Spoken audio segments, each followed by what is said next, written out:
I will now call to order the open session of the December 16th, 2021 Board of Education meeting. We acknowledge the traditional, ancestral, unceded territory of the Chumash, Tongva, Fernandino, Tataviam, and First Nations on which we are learning, educating, and living. I would like to remind everyone present to please make sure that you are wearing a mask that completely covers your nose and mouth. I think everyone is, so we really appreciate that. And I would like to ask Miss Lisa Dyson, could you please come up and lead us in the Pledge of Allegiance?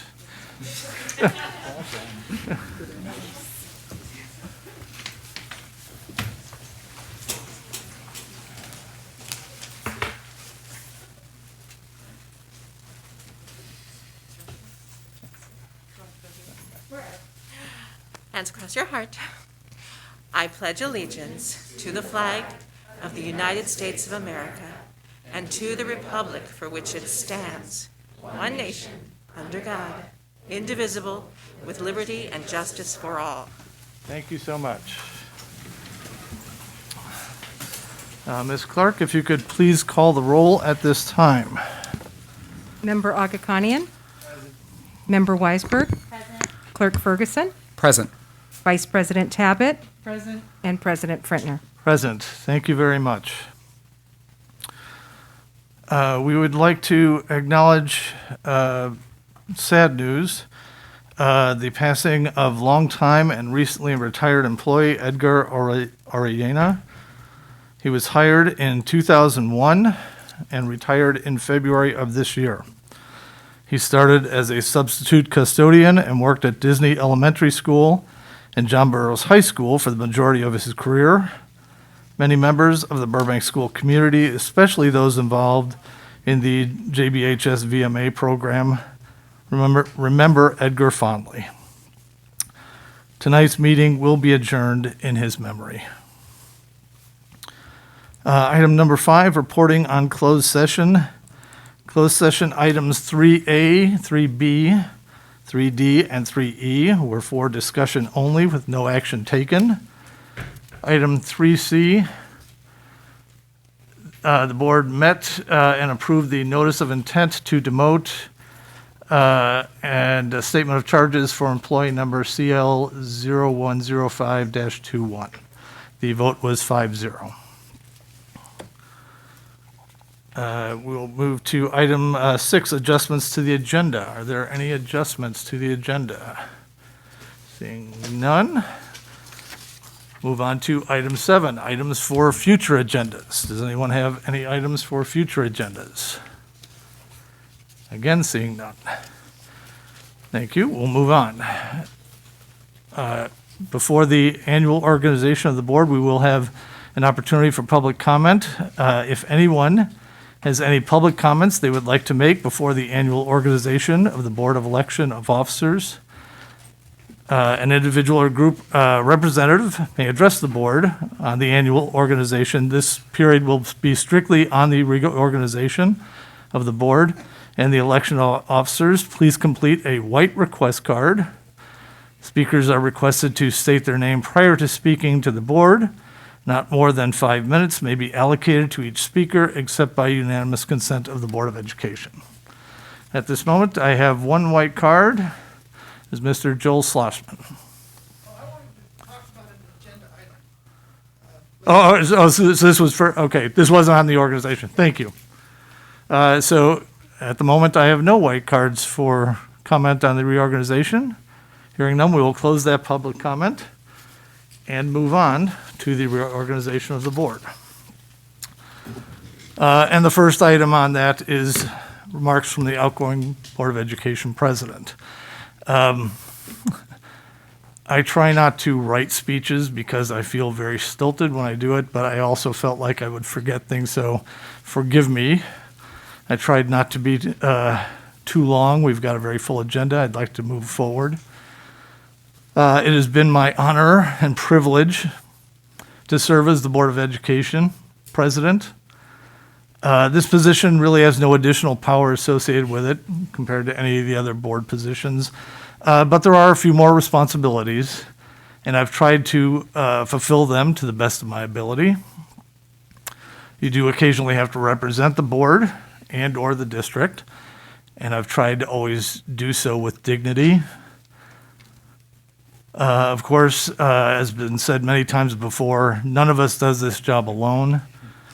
And I have had the privilege, really the continuing privilege, to work with colleagues who are intelligent, enthusiastic, and passionate about education, and specifically about the education and safety of the students, teachers, and staff in the Burbank Unified School District. I thank you all for your support and your interaction during my time as president. I also owe a debt of gratitude to Dr. Hill, to the senior administration, and all the support staff. The challenges faced during this last year and really 2 years, and that we continue to face, have been monumental. After cutbacks we had made preceding years, everyone is handling a greater load than they have previously, and you've done it and I obviously screwed up my notes there, but you've done a fantastic job, and support to the board and the staff is greatly appreciated. At this time last year, when I was making my introductory remarks as board president, the first thing I had talked about was how we'd gone through a year like no other that we had experienced before, and hoped that with vaccines just starting at that point, last December, that things would improve. While they did improve in many ways over the last year, I think we would still have to say that overall, this has been as challenging a year as we've ever had. While we were able to move our students back into in-person learning, and that's been fantastic, there have been many hurdles to making that possible, while also keeping our students and staff safe. And unfortunately, just as we were dealing with the increased COVID numbers due to the Delta variant at this time last year, suddenly we've got the Omicron variant looming over us now, and are starting to see COVID numbers increase again. It's a reminder that as we enjoy the winter break, and I hope everyone has a fantastic winter break, and enjoy the holidays, but we should try to stay vigilant and follow safety guidelines, like most especially getting vaccines, wearing masks, and trying to socially distant, which can be hard when you're together with families. And hopefully we'll be able to avoid another wide breakout. I've heard it said by members of other boards locally, as well as by commentators in the media, that school board meetings are becoming ground zero for all social issues. There have been numerous examples in other districts in the state and around the country of school board meetings devolving to shouting matches or free-for-alls when discussions on things like mask mandates, vaccines, DEI initiatives, and more have taken place. While we've had some challenging meetings here in Burbank, I'm proud that both as a board and as a community, we've not dropped to that level. I hope we can continue that way going forward as we face more challenges. I quoted President Biden, President-elect Biden at that time last year, in my remarks, saying that we can be opponents, but we should not be enemies. I still believe that to be the case, and that we can treat each other with dignity and respect even as we disagree. We still have many challenges in front of us, and we will not always, as we have seen many times, we as a board may make decisions that will not please everyone. But I believe that the rest of the board members, and the superintendent are continually trying to work in the best interests of the students, teachers, staff, and community. So thank you for my time as president, and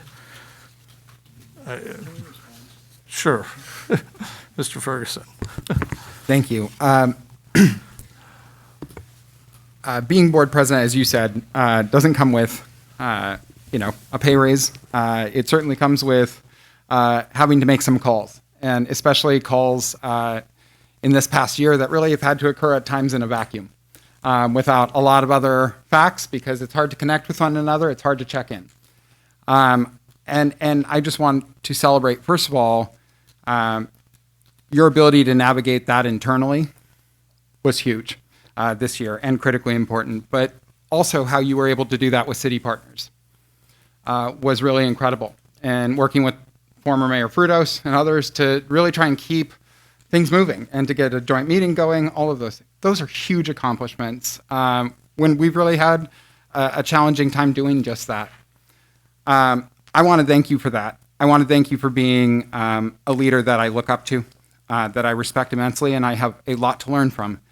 But also, as again, as a proud, openly gay man serving in public office, I will also say thanks for looking out for, the students and the faculty and the staff who, for a very long time have wanted to be seen as equals and treated as such. And I think you being who you are in the world and being such a powerful advocate for that community has made kids safer.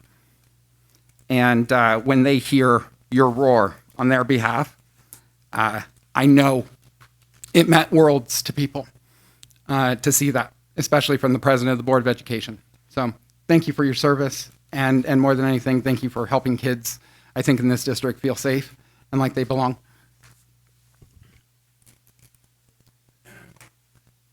Dr. Agakanian?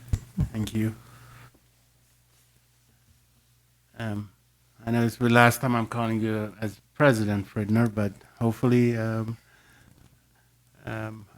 will call you again, President Fridner. But I want to take this opportunity to thank you. It's been challenging, these 2 years. I agree with you. But at the same time, I'm very proud of what we've accomplished under your leadership at these challenging times. You're a friend. You're someone I look up to. You're someone that I can always call when I have questions or concerns. But more important also, you're someone who truly cares about our students and our community. And it is something that I'm trying to, as someone to look up to have that genuine love of our community. And so I want to thank you. And I want to thank you for being one of my mentors. And I think everyone agrees that, as a board, there have been instances that we had discussions, but I think listening to everyone and hearing what the concerns are, but also at the same time, understanding what our needs are, but also at the same time also making sure that everyone understands that why we're here. And I think you remind people every meeting why we're here. And I think that also resonates just in your speeches, but also, I don't want to call it a speech. It resonates in who you are and what you do in the community. So thank you very much for your leadership. And, and I also want to thank, your family and wife and everyone. I know it's difficult, but we're practically neighbors too. So thank you very much. Thank you very much, and thank you for your leadership. Dr. Weisberg? I'll make it quick.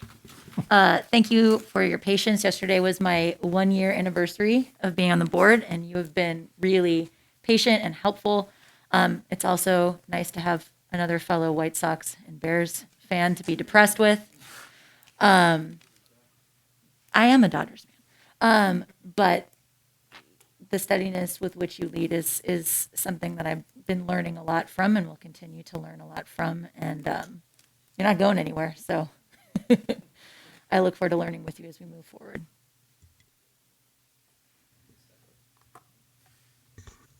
Well, Mr. Fritner, my first concern is for Mary, your wife, because you've been the president and Dr. Fritner for a while, and Mary really enjoys that. So we're going to have to think of a new phrase for the two of you, because she equated that as, Joe Biden and Mrs. and Dr.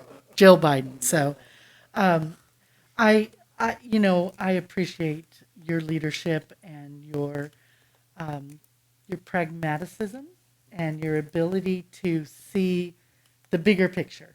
And I think that's important in leadership, that it's not just what may be closest to your heart or maybe what your needs are, but what the needs and the focus should be of the bigger mentality, the bigger group. And so I always enjoyed talking to you and learning a different perspective, maybe from what I was seeing or what I would have.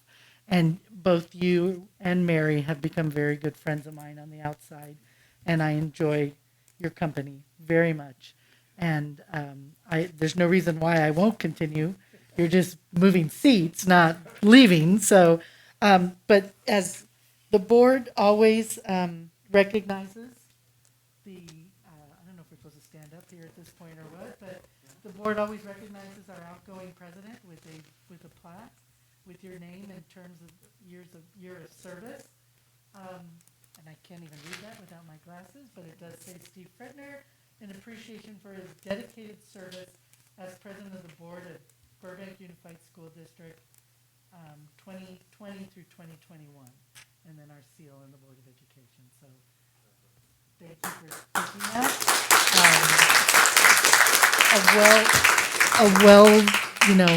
It's for the amount of work and time and effort that you have put into this. A plaque is a commemoration, but nowhere near serves what you have done for this district and this board and the people who are in this room. And so from myself and everyone else, I thank you so very much for your term of service. And that was very hard to talk and look at you at the same time, so apologize for my... That's all right. Now that my face is as red as my mask. We'll move on to the election of officers. President Frittner. Yes, Mr. Ferguson. I will nominate Vice President Tabbitt to serve as President of the Board of Education. Second.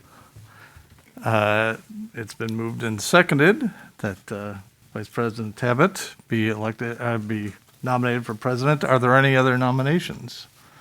If not, then we can vote it by acclamation. All those in favor say aye. Aye. Aye. Approved. I would say 5-0. You're allowed to vote for yourself, so Congrats. congratulations, No. President Tabbitt. Amen. So, Thank you.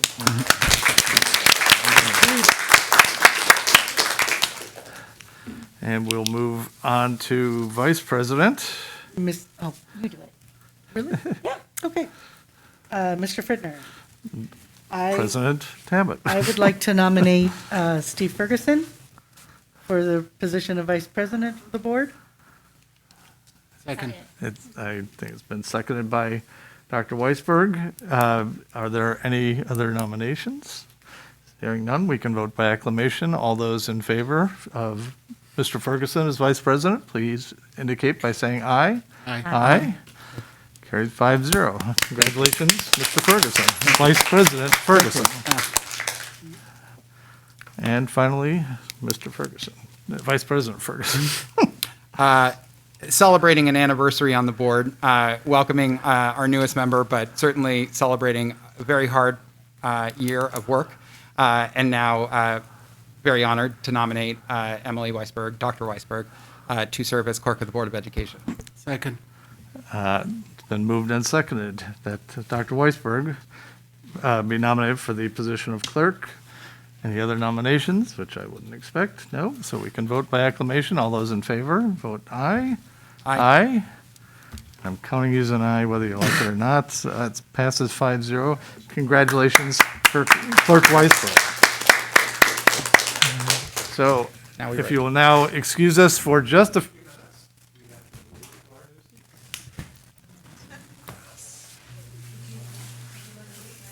We should play pop quiz. Okay.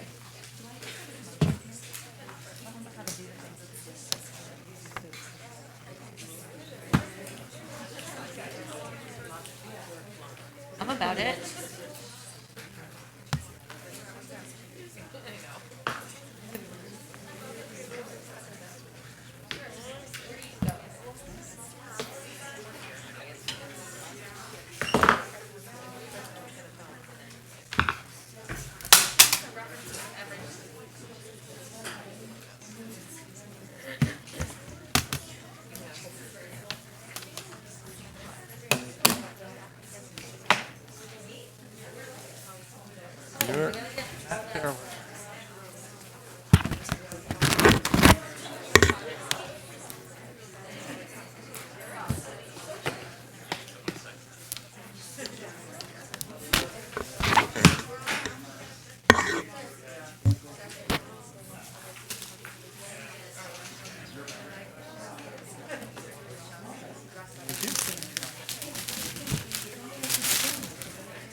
Are you all ready? Or?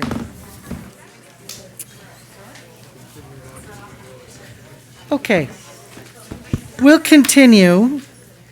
Moving on to 9D, which is remarks from the incoming Board of Education president. There you I go. guess that's me. So I don't really write speeches. I just sort of speak from my heart at usually those moments, which sometimes gets me in trouble because sometimes I say the wrong things, but they're heartfelt. It's once again an honor. This is my second term on the board and my second turn being president. It's an honor and a privilege to sit in this seat, to run these meetings, to work with my colleagues on the board, to work with the district staff, to work with parents and students and community members, to hear your thoughts and ideas about experiences everyone is having in the district and how we as a school district can grow and work together to become what I have always wanted to be, is the best school district in the state of California. And I think that we are an extraordinary school district, but like I think with everything, no matter how good or how not good you may do something, there's always room to grow and for improvement. Even the things we do absolutely the best can always be looked at. We have been through a very different time the last 2 years. Some of it was difficult, some of it was terrifying, some of it was emotionally draining. But I feel at this point in time, unfortunately, with the Omicron virus rearing back up a little bit, my hope is that we have worked through the worst portions of it and have learned from that. And so if it does get uglier, we know where to go. We've done it already. And so then our focus really can get our district again looking at not how to manage the crisis, but how to move forward and how to get our thoughts and processes back to doing what we do best, which is educating kids. And so that is my hope for the coming year, is that our focus returns, not that it ever really left, but that becomes a focus for us, educating our kids, educating our learners, as Dr. Macias would say. And I hope that you're all on board with me. I'm sure you are, because that's why you took this job in the first place, is that we care about our students and our kids and where they're going. So that's my focus in the coming year. And it may not be an easy route.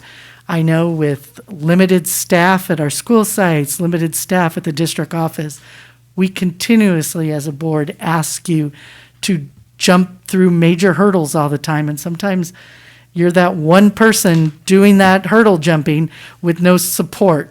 But that's life as we know it in education at this moment, and we can hope and pray for better times. But at the moment, I thank you very much for all you've done, and I know what you all will continue to do, because your hearts are in the same place mine is.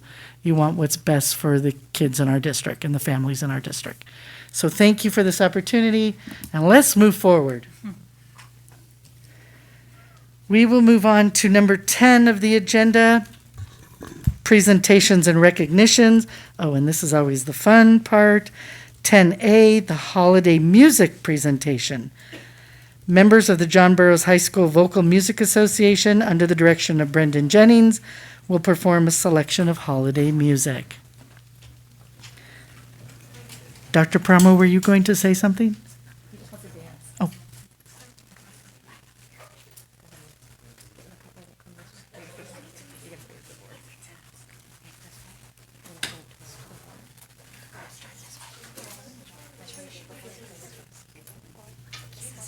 And I apologize, is there someone else here besides Mr. Yes, Jennings? I'm Would sorry. you I'm Christina introduce? Dakian. I am the mama for Muses. This is Muses from John Burroughs. They're our a cappella singing group from Sound Sensations Choir.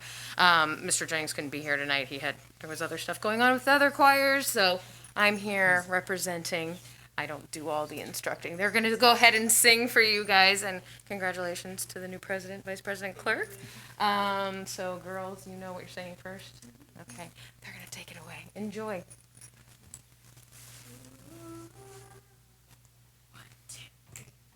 Rocking around the Christmas tree at the Christmas party. Hop, up, up, up. Mistletoe hung where you can see. Every couple tries to stop, up, up, up. Rocking around the Christmas tree. Let the Christmas spirit ring, ba, ba, ba. Later we'll have some pumpkin pie and we'll do some caroling, ba, ba, ba. You will get a sentimental feeling when you hear voices singing, let's be jolly. Deck the halls with boughs of holly, rocking around the Christmas tree. Have a happy holiday, ba, ba, ba. Everyone's dancing merrily in the new old fashioned way. Rocking around the Christmas tree.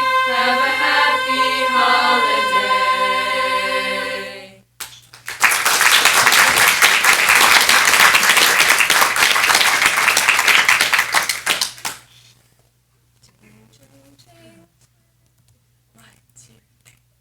Jingle bells, jingle bells, jingle bells. Hey!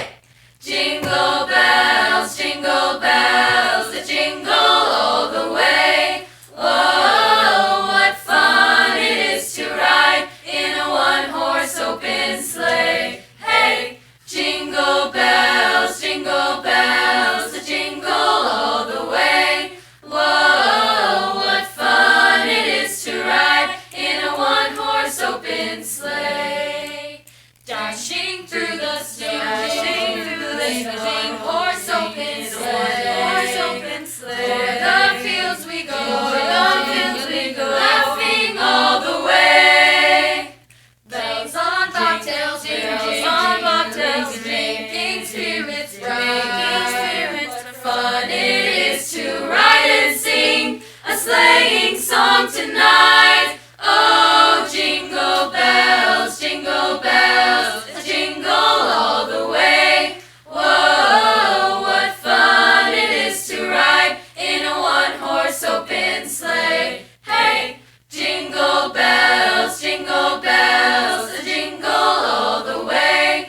Whoa, what fun it is to ride in a one-horse open sleigh.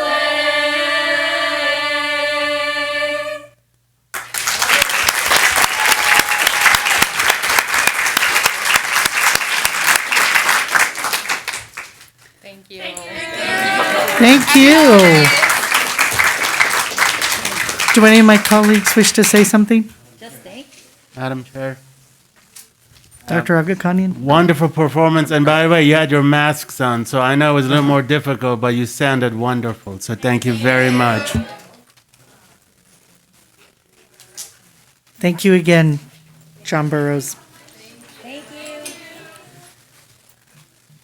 Moving on to 10B, recognition of Burbank Unified District's English Language Development Theater Arts Integration Program. Sharon Caseo, Assistant Superintendent, Instructional Services, will facilitate the recognition of the Burbank Unified School District's English Language Development Theater Arts Integration Program, winner of the 2021 California School Boards Association Golden Bell Award. Good evening, President Tabbitt, members of the board, Superintendent Hill, and our school community. Yes, it's my pleasure to recognize our theater arts program, our integration of the arts program for Burbank USD, which won this wonderful Golden Bell Award at the California School Boards Association Annual Conference. And I also want to make sure that everybody knows a little bit about what it's about. So it really is an arts integration residency that teams classroom teachers with professional teaching artists to provide students standards-based instruction in theater arts and English language development. So it's particularly for English learners, which makes it so fantastic. And it also, the goals are to build the teacher capacity, to improve student access, and make them more connected to the school and enjoy, learning, and it also enriches their language development. So it provides engaging, supportive instruction. And I also want to recognize the people that are responsible for this. So I wrote down their names because it's a lot. So we have Jessica Wertlieb and Jim Kuntz from Muir. Jen Goldenberg, our EL coordinator. We have the teaching artists, David Gutierrez, Catherine Johnson, and the coordinator from the Music Center, which is Patricia Cantarelli. And then we also want to recognize Kate Randolph, who was the teaching artist who piloted the program and got it started for us, but who passed away and wasn't able to see it expanded as it is now. But, she's still in our hearts. She started the whole thing. And I also want to have special recognition for Peggy Flynn, who always finds a way to make these programs happen and works on sustainability, and also wrote the application that was the winning application for our district, too. And it really, not only does it recognize the district program, but it also is an acknowledgement to our governance. Our board support for all of these programs was highlighted throughout, and that's how these programs live on. So that's it, and we'd like to invite you all down with the superintendent to take a picture with our Golden Bell.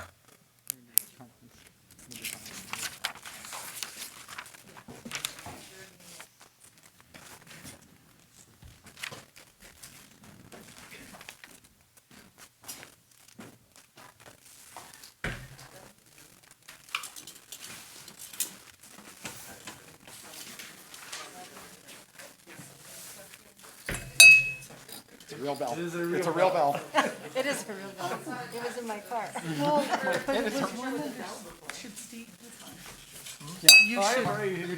I know, but it was under your tenure, so. Squish. Squish. At least we don't have to smile with that.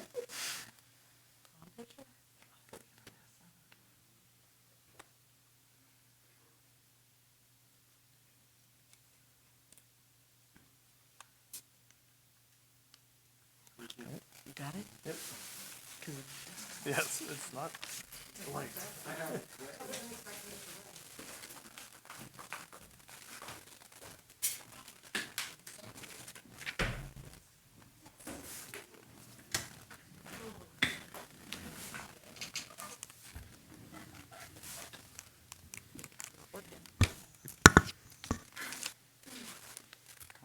Do we have comments from the board? Oh, Mr. Frittner, yes. Thank you. Thank you, Ms. Caseo, for the presentation. I had the honor and privilege of representing the district with Dr. Hill in accepting the award. The things you find out, that yes, it's very heavy. It's a real bell. It will clang if you move it too much while you're walking to and from the presentation. But really, thank you to everyone, and you listed everyone who was worked on the project, but most especially Jen Goldenberg and Peggy Flynn, who were able to be on hand for the presentation. Just really reflects so incredibly well on our district. And as we were waiting for the presentation, I was sitting with Dr. Hill and watching there are several districts that, won awards, and all I could think of was, we do that. We do that. We could, we've got a lot of good things going on in the district and a lot of things that are being recognized. And I look forward to getting more of these in the future. But congratulations to everyone who worked so hard on this. Mr. Ferguson. Thank you. A question for Ms. Cusay. You were also in with Dr. Promo in San Diego presenting, correct?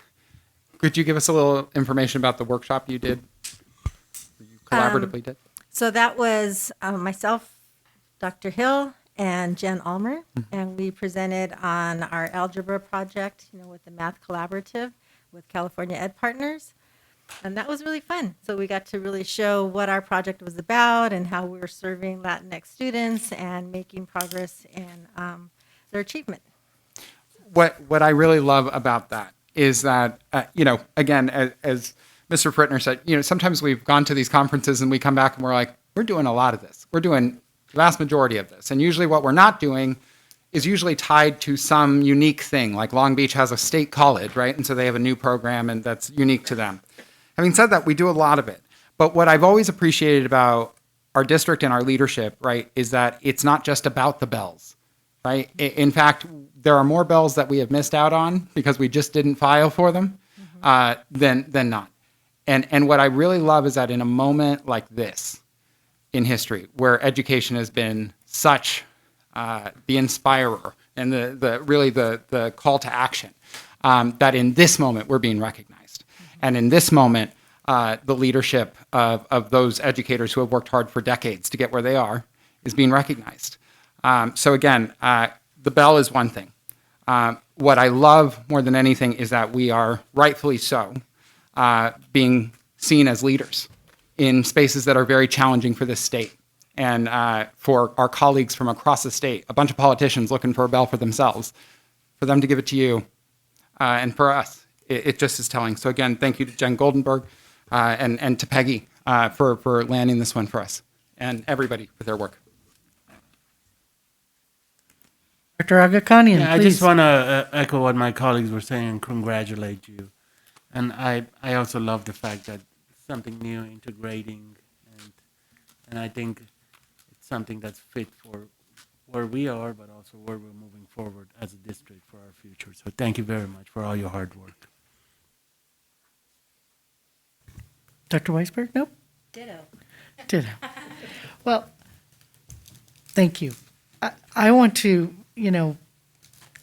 our Golden Bell Award and the program that it highlighted, I'm really proud that we presented that for an award, because when you said it well, we have many programs that would have hands down won awards. When you watch what the other districts are doing, you're really proud. And you know that the program that we put out there that won the Golden Bell was really special. And I didn't see any other awards that were even close to the program that our district put out. So it was really great to see that we weren't just an award winner, but a really high level important program came through for our kids. And that really shined when we were there watching the other awards. So I was really proud of Burbank and our teachers that put that program on. And then it was also an honor, Sharon, to have you and Dr. Hill and Jen Ulmer, did you say, presenting, because, two different reasons why we were there, but both really important. And I think that for other districts to come and see the success we've had in an area and how they too might be able to do the same thing, that's the kind of leadership role that I think is important. And I think that going forward, we've got so much stuff. We could just take over that conference and show them how to do it. So thank you for taking the time out of your very busy schedule to represent us in San Diego at the school board convention. And I'm hoping we get to do it a lot more. Did I forget you? No. I just had something please. to add. I know we are at a future board meeting. We'll have kind of the truncated presentation of the workshop that was done. But But I did get a chance to be there for that as well, and just a fantastic job with that too. We've been to these in the past, and sometimes you can be in some of these workshops and it's very dry and you're waiting to get to the next one. And this wasn't anything like that. This was really incredibly, a lot of attention, a lot of questions. That's why it's really doing well, is there's participation from the people there. So congratulations on that as well, because you did a fantastic job. So. Thank you, Mr. Frittner. That was very kind. Okay, moving on to 11, reports from the board, starting with, I don't think we have any. It would be 11A, student representatives, but it is, today was the final day of finals for this semester. I am sure they are tired after studying so hard. And probably this was, other things going on. So we'll move on to number 12, reports to the board. 12A, report on facilities and technology projects. Debbie Kutka, Assistant Superintendent Administrative Services, will report on facilities and technology projects as listed on the consent agenda as presented. Ms. Kutka. Good evening, President Tabbitt. Congratulations on your new role, as to your fellow members. We have one, if I can get the presentation up, we have one item on the consent agenda for a bond-funded project. It is additive change order number 1 for Nino and Moore. Well, the project is the geotechnical materials testing and inspection services for Disney Elementary. The amount now is not to exceed $115,000. The addition was $30,279 to add additional costs, additional hours needed to perform the non-destructive welding examination and welding inspection necessary to complete the 2-story building. So that will be item 15AA on the consent agenda. Thank you. Any questions? Okay. 12B, month 3 enrollment report. Stacy Cash, or is it John? Dr. Paramo.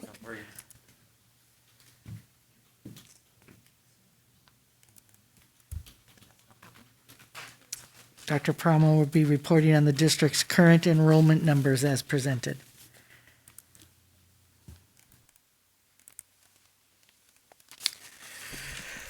Good evening, Board President Tabbitt, distinguished board members, Superintendent Dr. Hill, district staff, members of the audience. My name is John Paramo. I am the Assistant Superintendent of Educational Services, and my pronouns are he, him, and his. Tonight, I am here to present some comparison data, and that's based on our 3rd month of enrollment for this school year. So the purpose for our presentation is to show you the difference between our enrollment last year, 2020, 2021, and how that compares to our enrollment this year. I will also give you information about our inter-district permits, students that were released to other school districts, information regarding capped students, and just some ideas for future consideration. In this first data set, I know it's really small and the public probably can't see that, but if the board members, if you have it on your laptops, just wanted to draw your attention to the last column on the far right, where you see the numbers that are in parentheticals and in red. Those are our school sites that are below our projected enrollment. So side by side, you will see in a blue column our projected enrollment and what our actual numbers are. So for example, Disney is under projection by 31 students, Edison by 24, and Roosevelt by 9. It's a total reduction by about 64 students. At the secondary, the discrepancy is larger. Every one of our secondary sites is under our projection, with the exception of Burbank High. All of our comprehensive sites together, we are below by 347 students. Next slide. So our next slide just gives you an idea of 3 years worth of data. And you can see what our district enrollment was in 2019-2020, which was 13,758. Last year, we did have a drop. It was 13,414. And now we are at 12,823. So it's a decrease of 591. Permits declined a little bit last year. We dropped down from 1,362 to 1,312. This year we did go up and we gained a little bit. And so we have an increase in our permits by 72 students. So if we subtract 72 from 591, you will see that our declining enrollment is 519 students. So interdistrict permits. So on the previous slide, you saw that it was 72. This is how it breaks down. There are 42 active permits at the high school. That's the largest amount. Then it jumps to the elementary, which is 24 permits, and middle school that we have 6 permits for a total of 72.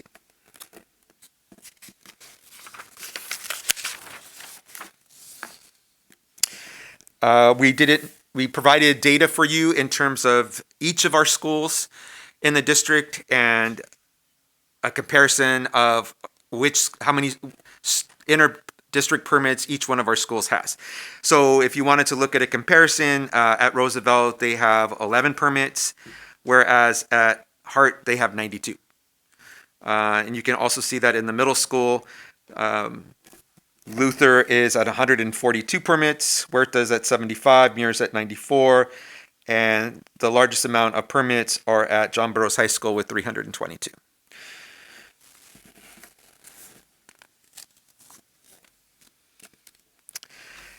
The next data set will show you the areas in our district at the elementary where we have capped students. Jefferson has 3 capped students. The largest number at Miller with 28 capped students, Providencia 4, Stevenson 4, a total of 46. So these 46 students do have priority once there is room available at their local school to go in and to occupy those spaces, but we wanted you to see where the caps are. So if we want to look at a high level, our total enrollment decreased by 519 students since the same time last year. Inter-district permits equal 9.6% of enrollment and increased by 72 students. Inter-district permits help the district offset some declining enrollment, but enrollment most likely we're anticipating will decline. What are our assumptions? Real estate prices, pandemic, changes in employment, and concerns around mandated student vaccinations. Students released to other districts have increased from 37 in 2020-2021 to 80 students in 21-22. Since students were in distance learning last year, this may have negatively impacted permits and releases to Glendale. CAP students are up from 45 students to 46 students. These families have priority when spaces become available. Future considerations, I think it's important to highlight that permits are offsetting our declining enrollment. Change in employment criteria and board policy to part-time. These are considerations. 10 hours per week, Monday through Friday. Continue to advertise permits to reach out to business partners with permit information, which we're doing. We just need to continue to do that. And approve elementary permits early, possibly, to maintain enrollment in upper grades, grades 5 and 6, but reduce number of CAP students. There is additional data in the appendices, but I think that's pretty much self-explanatory unless you would like me to go over that. Why don't we see if there's any questions from the board, and then Absolutely. Dr. Weisberg. Thank you, Dr. Paramo, and thank you, Dr. Hill, for sending me the exit code info. I know it's not pretty, but it was really helpful.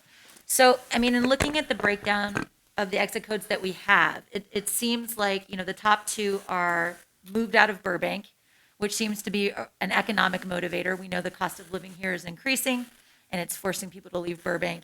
And that the second largest group are people who go to a private school, and I think we can draw some assumptions related to COVID restrictions.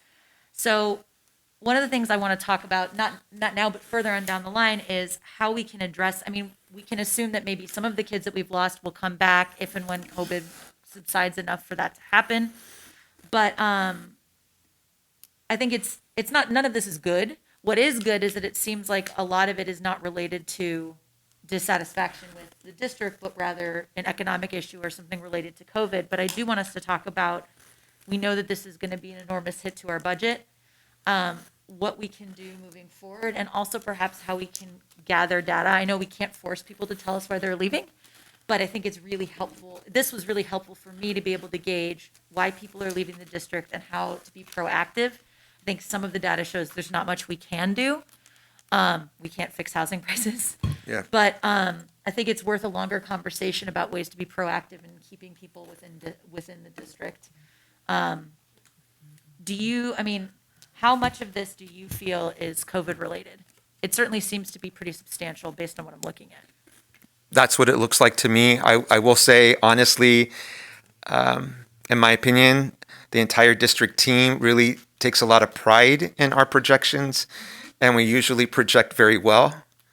So when we initially got the data and saw the start of the school year, we could see the huge discrepancy, which is something that it was really hard to anticipate and know exactly where it was going to land. So I want to throw that out there. But, there were anecdotally many families that shared with me that they had actually made moves out of state, but kept the last year when we were in distance learning, but just kept their kids enrolled because it was distance learning and they can continue on, and they didn't want to disrupt their family. But a lot of that had taken place in the school year, but we didn't see that data until the summertime when we actually saw them disenroll to move to enroll in their new school in their new state.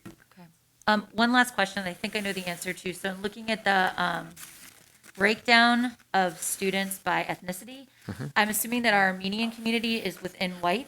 That's correct. Okay. I think it could be helpful I know that people don't always self-identify, but if and when they do, it would be really helpful to also see our Armenian students separate so that we can get a sense too of how that student community is responding. And thank you for this. No problem.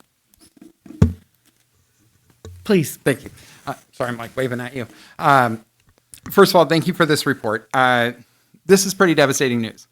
And I think that's like bottom line. This is millions in our bottom line that we now are accountable for and we need to have a plan for. So first of all, I want to thank staff for this. This is a very scary report to bring to the board. I want to say, we've asked for a lot of data to monitor. Why? Because we're trying to make sure kids don't fall through the cracks. That's correct. Fundamentally, right? That has been chief goal number one in keeping people safe. So obviously there are impacts.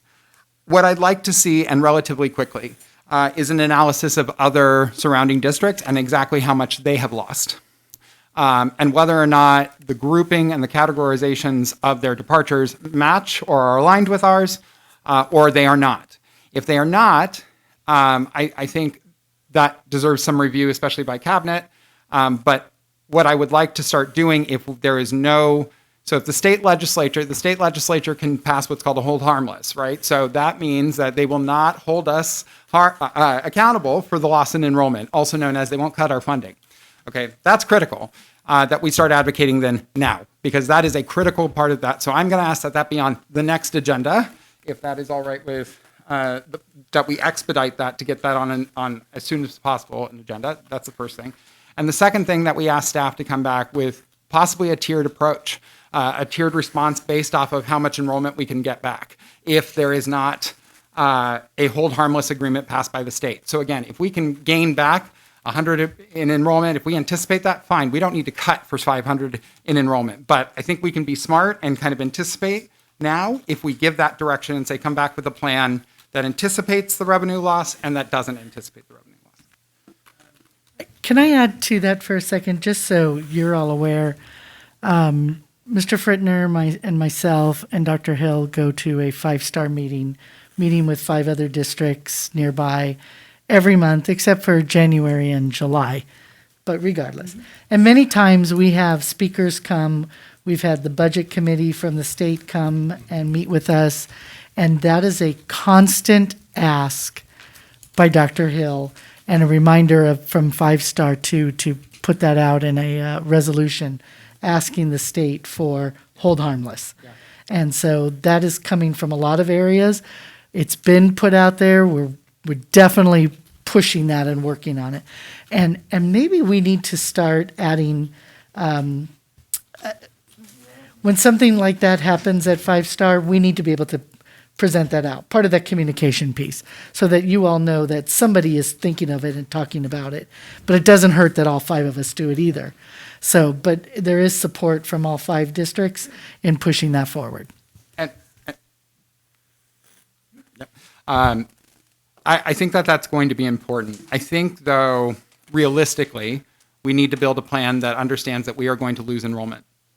And it looks like at least 100 a year, and what that looks like. And that's a very painful plan, everybody. And this is why, parcel taxes were sought, frankly, to stabilize this.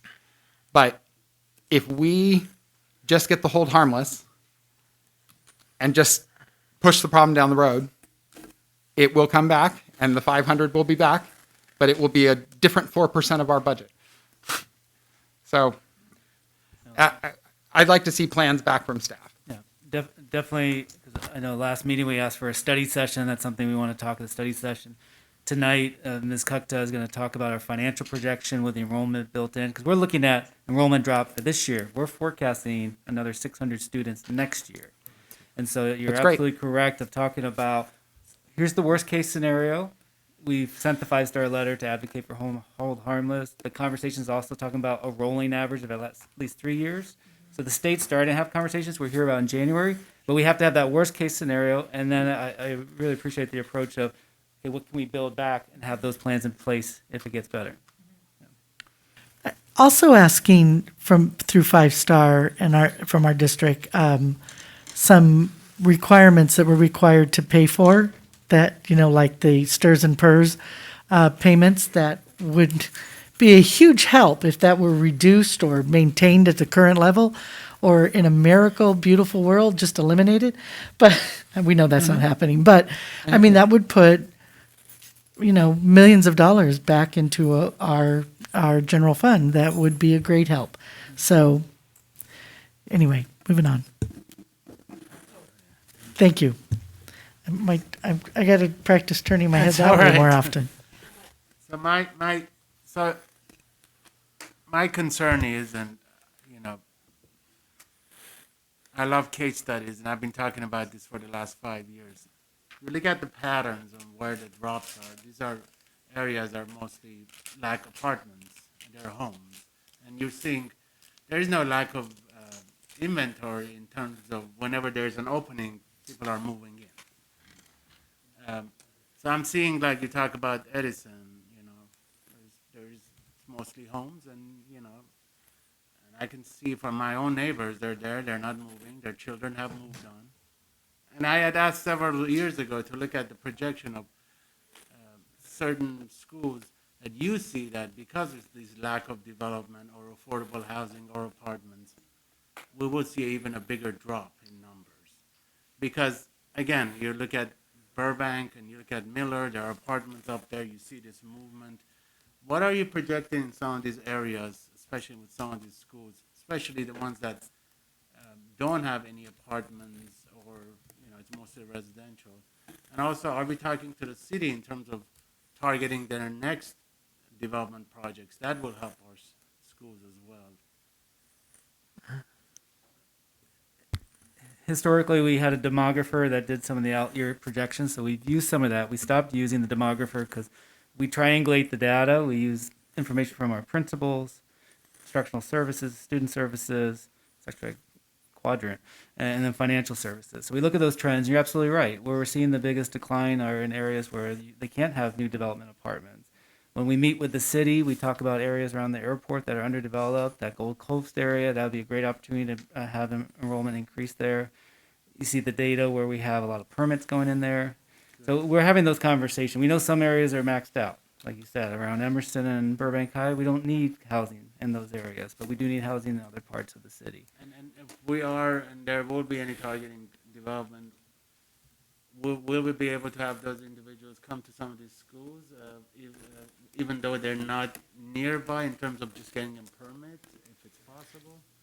Well, that comes in if families move to the cap when you can't get into your neighborhood school, we do that, and then there's an intra-district permit that we can place and work that. But we do want people in their neighborhood schools as much as possible. It might also be good to circle back with our demographers, especially after the passage of SB 9 in this past legislative session with the Capitol, which allows R1 property, so basic single-family homes, to be subdivided into duplex units. So that could very quickly, depending on foreign investment, which is happening, where an entire block gets bought up, flipped, and all of that's possible, and that could very quickly spike dramatically. So that could influence district boundaries, things like that, that honestly may need to be a real conversation of which neighborhoods are more prone to have density spikes so we can anticipate and shift resources accordingly. Well, and couldn't we look at recent development, like, say, Talaria, that there were projections of how many students we might get from Talaria and how many actually did we get? And then there's several new projects going on. I can think of 3 offhand, 4 of new development, and what are the projections there? And then we should be watching to see what the actuals are. I think it's also important to be in communication with the city in regards to affordable housing and how much of these new builds actually qualify for affordable housing, because people who can afford to live in those places aren't leaving Burbank. It's people who can't, people like me.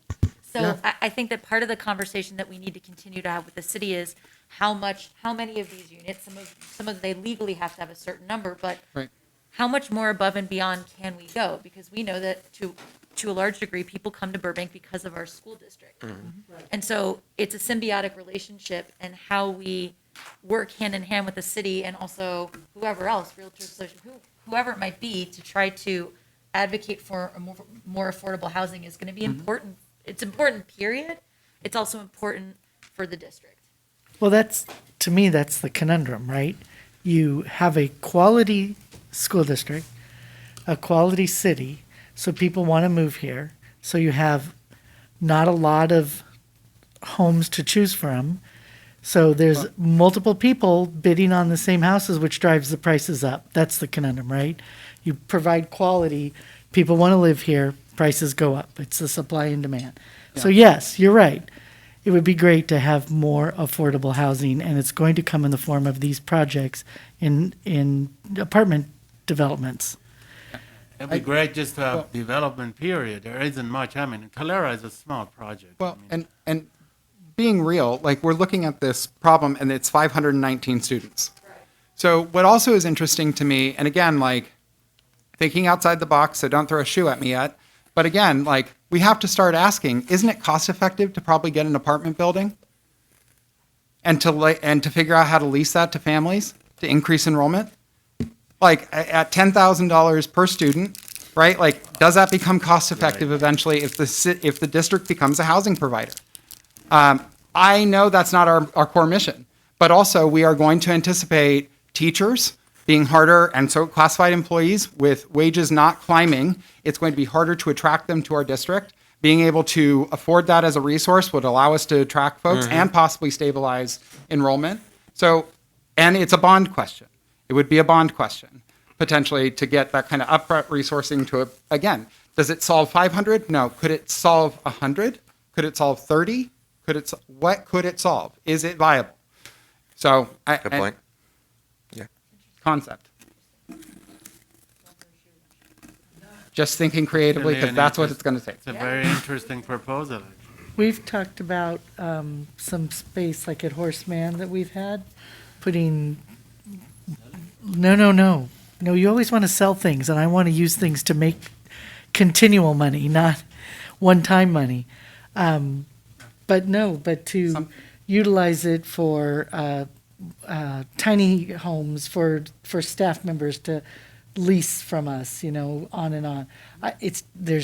And now with the new SB 19, 9, those are good conversations to have. Yeah. Thank you. We've got a lot of it. Okay. I don't have, yeah, I have to keep rolling, don't I? All right. Moving on to 12C, report on the Diversity, Equity, and Inclusion DEI Committee. Matt Hill and Stephanie Party and McCoy, back. DEI consultant, will report on the progress of the Diversity, Equity, and Inclusion Committee. Good evening. Good evening to the board and to staff, and congratulations, Ms. Charlene Tabbitt, for your new role as president of the Burbank School Board. We have a lot on this presentation tonight, so I'm going to go through it. I'm going to go over the overarching goals and the goals throughout the slide, and then I might pick some of the key components out of each slide. So our first slide here, we have our overarching goal. I wanted to read this out loud. The goal of DEI is to conduct a thorough audit of diversity, equity, inclusion in BUSC and make recommendations regarding the future implementation of policy, practice, instruction, and engagement. Focus on long-term sustained work. Engage multiple stakeholder groups, including but not limited to students, teachers, certified staff, classified staff, administration, parents, and caregivers. Conduct formative and summative assessments focused on impact of DEI training of teacher efficacy and content changes. Conduct formative and summative assessments focused on impact of DEI training from student perspective. Provide regular updates to the Board of Ed regarding the achievement of said goals, addressing the culture and organization through research and assessment. So we have some key components here. I just want to mention a few. Our mission for DEI is to align diversity strongly with the institution's mission, is a cornerstone of this work. Diversity will remain marginal unless it's central to the core teaching of research and mission. Our culture takes longer to change. I know that we are looking at the DEI lens of organizational structure change and not just making implementations for situational work. So looking at the culture takes longer for the climate to change, but must be framed so that diversity can be facilitated rather than obstructed. Move on to instruction. I'll go over some of the instruction goals. Our first goal for instruction is identify gaps in the K-12 social science curriculum and make recommendations for materials to make the instruction more inclusive. Some of the things we'll be doing is that myself will be working with secondary high school social science teachers on alignment at the next social science task force meeting in January 2022. Our second goal is to provide professional development for teachers and staff and create systems of sustainability for DEI work. Some of the work includes complete the first round of professional development for all teachers with facing history by May 2022, work with instructional services and human resources to plan professional development for classified employees, plan ready by May 2022, work with human resources to design sustainability of the work by creating teacher leaders at every school site, plan ready by May 2022. Third goal for instruction, increase diversity literature choices in classrooms, school libraries, and core literature. English teachers are working on 6 through 12 mapping of standards and will be making some recommendations for new diverse works by December 2021. We'll develop a process for adding books to the core and supplemental novel lists, first draft by January 2022. So here we want to make sure that we're including Black voices, including BIPOC voices, including LGBT voices, including Armenian voices, including all of our marginalized voices through our literature, and making sure that what we're teaching and the books that we're teaching is through the lens of those cultures represented. Goal 4, make a recommendation for the adoption of ethnic studies course. Myself, I will begin working with secondary school, history, social science teachers in the development of ethics studies course at the next social science task force meeting in January 2022. I do want to add, I do have my curriculum in social science, so it'll be an added benefit for me to really utilize this and work with teachers and staff to ensure that our curriculum is inclusive and representative. We'll move on to policy. Policy, goal 1 for policy. Update curriculum, board policy, and administrative regulations. By January 2022, Board Policy 6161.11, Administrative Regulations 6161 have been revised by the Policy Subcommittee and are being vetted so they can be taken to the board for approval. For those unsure of the Policy 6161, it is to ensure supplemental materials for education and curriculum. Goal 2, to create open access board policy. By February 2022, present to the board a policy on open access for courses. Goal 3, expand DEI trainings. By March 2022, develop and implement DEI training for individuals who participate in hiring panels. By April 2022, develop and implement DEI training for new substitute teachers hired into the district. We'll move on to engagement. Goal 1 for engagement, collect feedback from students, families, employees via surveys. By January 10th, launch surveys for students, families, and employees. By February 17th, present and review survey results and discuss next steps. So this one here for the surveys, we want to ensure that we're getting input from the community to seeing what their needs are, how can we meet them, and how can we be inclusive to what everyone wants.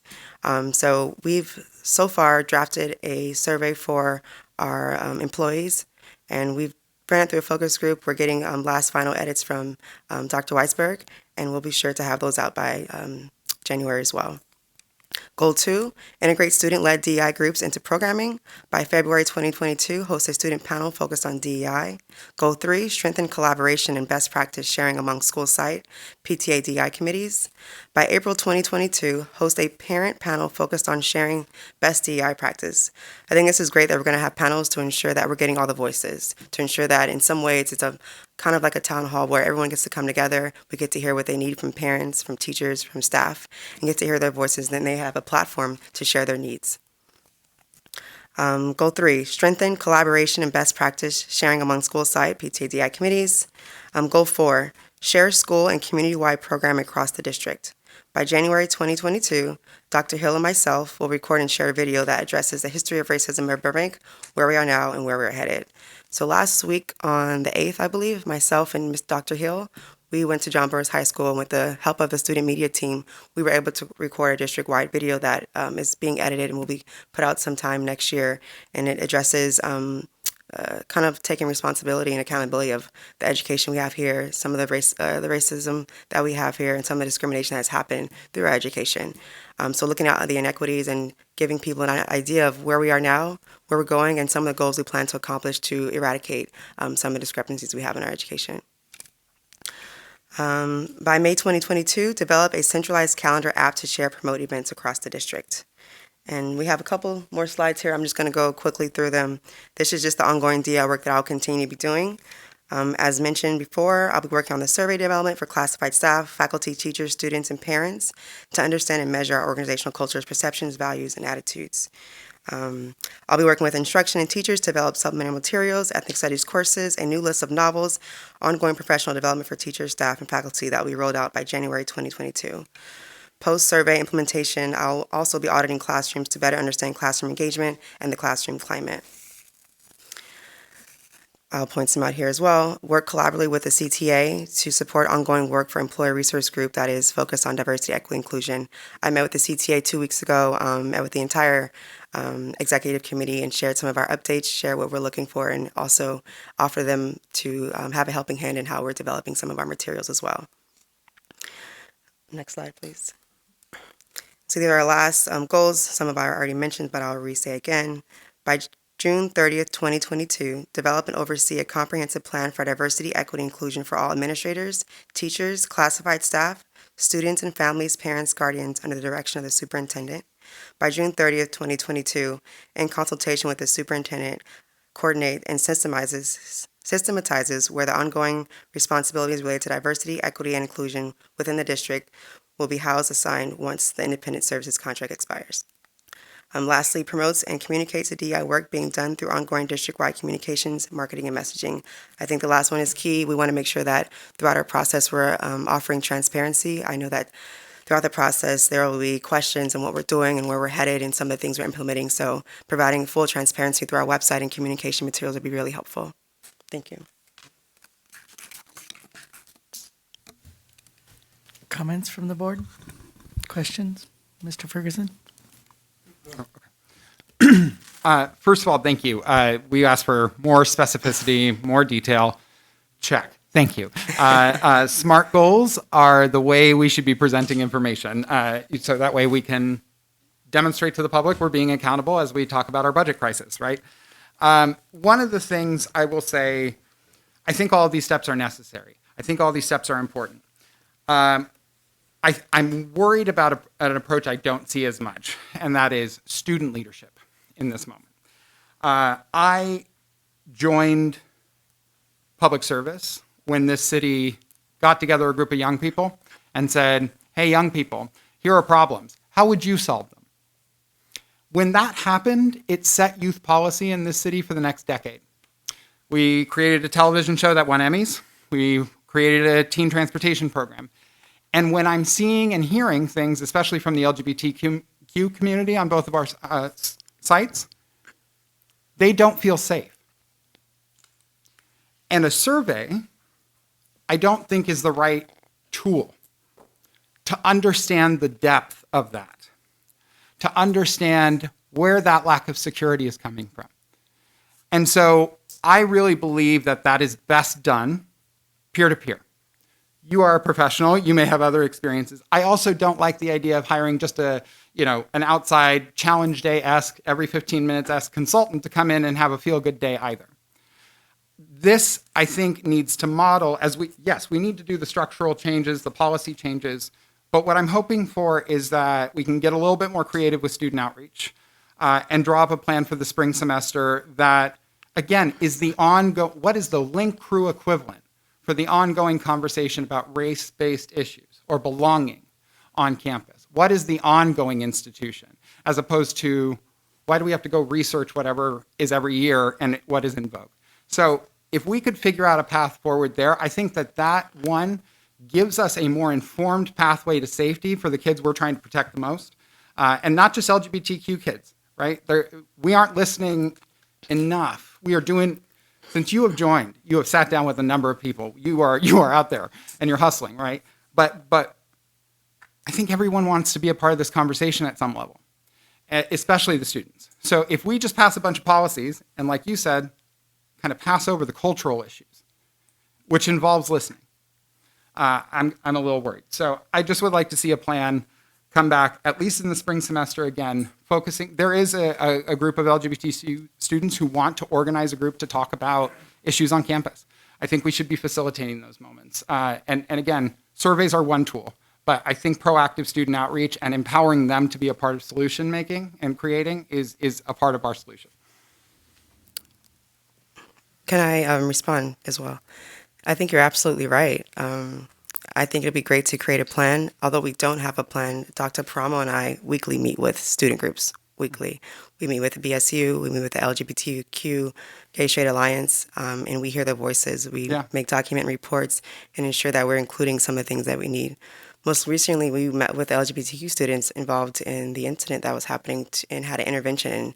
We asked them what their needs were. We asked them what their demands were and what they were protesting for. We're now meeting those needs and creating goals for those needs.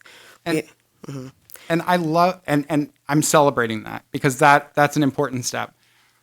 But what becomes a challenge is when we only have two people who can cultivate that conversation. And when we have to keep relying on those two people to maintain relationships with students and make sometimes deals that you can't make, frankly, to maintain the kind of trust that we need them to share.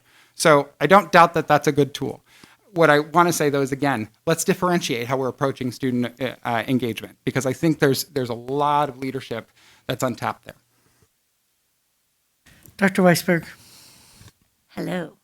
I think something that can begin to address some of Mr. Ferguson's points, I think maybe I'm making it up that we talked about this because I don't remember anymore, but even if it's a redacted document, but making available to board members the conversation, some of the things that you were gleaning from those weekly meetings with students, I think could be really helpful and informative in letting us know, okay, so what are some action items? What are some areas that we can be proactively addressing or looking at?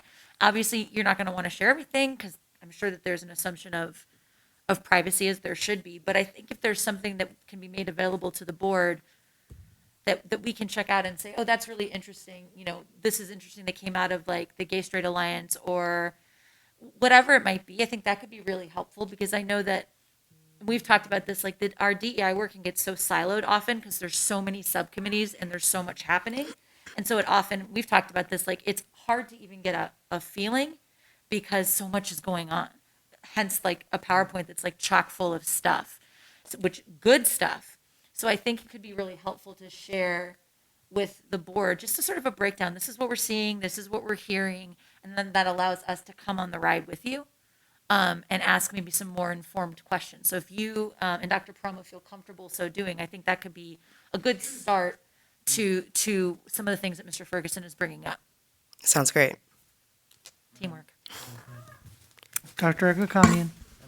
Good evening, Ms. McCoy. I thank you for a wonderful presentation. I also want to take this opportunity to thank all the members of the DI committee. Some of them I see in the back. Thanks, Polly. Thank you. Some viewers don't know this has been ongoing for almost 2.5 years. So I'm very happy that where we are. I love this presentation. I love the points that you're making. And I think, from beginning we knew this is going to be a challenging process, but I think what I'm seeing right now, it's fantastic. And I love the promotion part of it as well as the ongoing part of it as well. But also this whole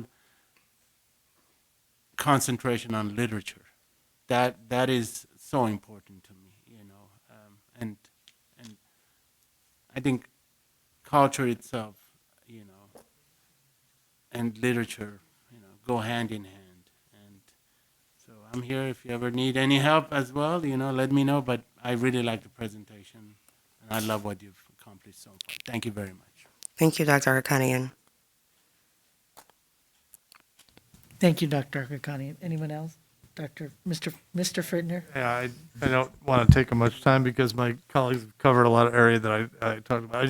Thanks again for the presentation, and I'm very happy to see you've obviously had a lot on your plate and, and moving forward very quickly, but there's, as you said, it's got to be, the structural changes have got to, keep moving forward. It can't just be policy. And this has very, quickly, because a lot of this is going to be happening in the next month, to 6 weeks, to make progress on those structural changes. That's what I'm really happy to see. I do agree with Mr. Ferguson. We need to find a way to involve our students. That's something we heard in the past from our students that that we aren't hearing them enough. So, but I really I think this looks like a great plan and a lot of great moving forward. Thank you. Thank you, Dr. Frittner. Mr. Frittner. On behalf of myself, thank you for the report. It was much more in line with what I was hoping to see. So thank you for that. And I love that you have dates, end goal dates. So I think that's appreciative. I would like, if you could send me, and I don't know if anybody else wants it, but an outline of your work on history of racism in Burbank. I'd like to see, the storyline on what's going to be presented in that. If you could send that to me, I'd appreciate it. Otherwise, I think Dr. Hill will. Oh, I was just gonna share. We just sat down and had an unscripted dialogue. So we didn't have a script. So what we went over to John Burroughs High School and we had 2 of our video production students just film us, and we started talk. We had some high level topics. I'll send you the high level, but there wasn't like a detailed script. We just reflected on what Stephanie, her reflection and observation in Burbank, mine coming as a superintendent, the work that we've done, the anti-racist statement, and where we're going at a high level. Because we wanted to model just how to have these conversations and dialogues. In our engagement subcommittee, students have talked about doing the same thing. So we wanted to have this one, and then we'll have more panels. So I didn't want you to be waiting for some detailed timeline. We have some bullet points on the script. So when you talk about a history of racism in Burbank, you're talking about the work you've done here at the school district. I can add in personal observations and reflections. Yeah, just some policies, and more specifically the sundown policy, some of the housing practices back in the 50s. So we kind of took a timeline of back in the 50s policies, what kind of led to some of the areas of discrimination here, where we are and where we're headed. There's a detailed outline that I created for Matt and I. We can send that to you. What I think is so important about that too, number one, I think a casual dialogue is powerful, but also I think we all agree that the first step in really beginning a process of like healing is an acknowledgement of what was wrong and the wrongs that had been committed. And we have a long way to go with that, but I think that conversation, I know we've spoken about that, Dr. Hill, and also we've talked about that idea of sitting down and having this honest conversation is a great first step, and then paving the way for our students to have conversations. So I, for one, am really excited. I can't wait to see it. And I think it's going to be really impactful and important. Thank you. Thank you. Thank you so much. Thank you. Okay. Finally, moving on to 13, request to address the board. 13A is public communication on agenda items.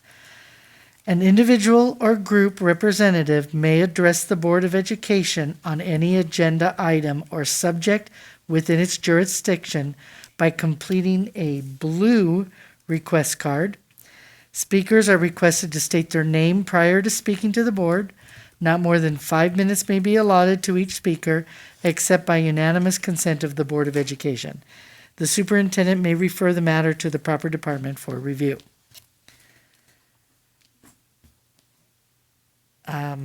The district has a new procedure for requests to address the board. Public communication on agenda items. You've heard this before. Comments must pertain to public session items on this agenda. Please complete a white request card. Public communications on a subject within the jurisdiction of the school board. If your comment does not pertain to an item on tonight's agenda, you may comment regarding any subject within the jurisdiction of the Board of Education during the final section of public communication. Please complete a blue request card. Superintendent and board comment will also now take place during the final response to public communication. Okay. So, these are in the certain particular order. So I have one white card. Thank you for your guidance. I definitely need that. At this time, I have one card. It's for Joel Schlossman, who is going to be speaking on agenda item number 14G. Mr. Schlossman.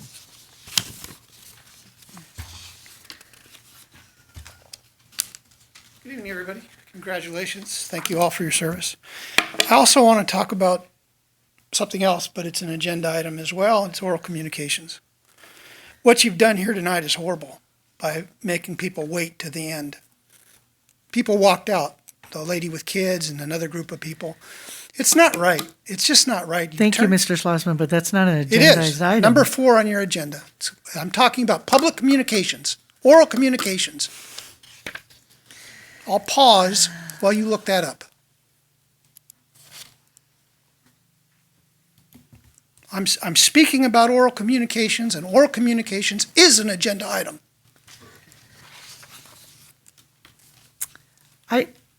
I'm going to let it go, but I think the idea is behind an agenda item that we're going to actually vote on, or not necessarily something that is part of the agenda so that people can follow along to know where we are. But we won't argue that case at this time. Please Well, continue. it's Can you stop his 5 minutes, and since I interacted with him, and let him have another 5 minutes to start? So go right ahead. as politely as I can say it to you, Miss Tabbitt, go back to the way we had it, because it's a small thing to ask to let people talk. It's important that people are able to speak and not speak late at night. The presentations that you had, first of all, you should have read these reports in advance. This shouldn't have been the first time. And you could have done this later in the evening and let people speak about the various topics that concern. It's wrong to make people wait to the end. My son wants to speak to you about something, and he's got to wait till the end. And it's a very small matter, maybe 1 minute of your time. And many of the speakers don't use the whole 5 minutes. Okay, I'm not going to belabor the point. I'm going to talk more about this on the blue card as well. But I am allowed to talk about this because this is an agenda item. Communications is an agenda item. Now, I wanted to talk about minimum wage. It's really an offensive term. Minimum. Are you with me now on the agenda item of wages? Okay. Yeah. Our employees who are getting minimum wage, some of them are very important. They watch over our children. They're yard workers. They're watching the kids move out in the street. I consider them essential. And minimum wage, it's insulting to give somebody that and you should be giving them a little bit more. And when you look at the superintendent and what he's done, costing this district hundreds and hundreds of thousands of dollars with his poor choices. I'm talking about employee settlements, being sued left and right. I'm talking about him creating new positions. You tell us you're broke. You talk about not having money, yet he's creating new positions. But you've got the minimum wage for so many of our vitally important workers that keep our kids safe. So do something about it and go beyond the minimum wage for our employees. Look at what it is. You're not being noble. You're being forced to raise it because it's state law. I know nothing I say ever has any effect because you go with what the superintendent does. It's gospel, what comes out of his mouth.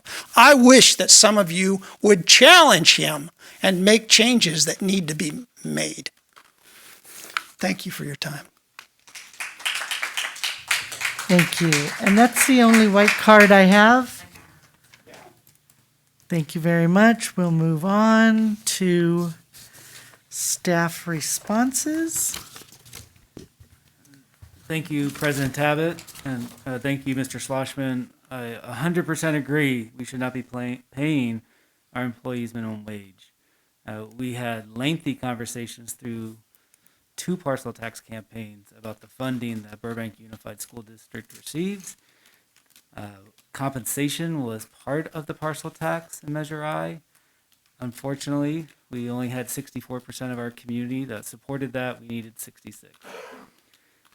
We will continue to look at ways to compensate our employees fairly, but as you heard earlier, the report on declining enrollment, state mandated increased pension costs are just 2 of the main drivers right now. We are going to continue to advocate for fair policies that you can fund public education and pay our employees what they deserve.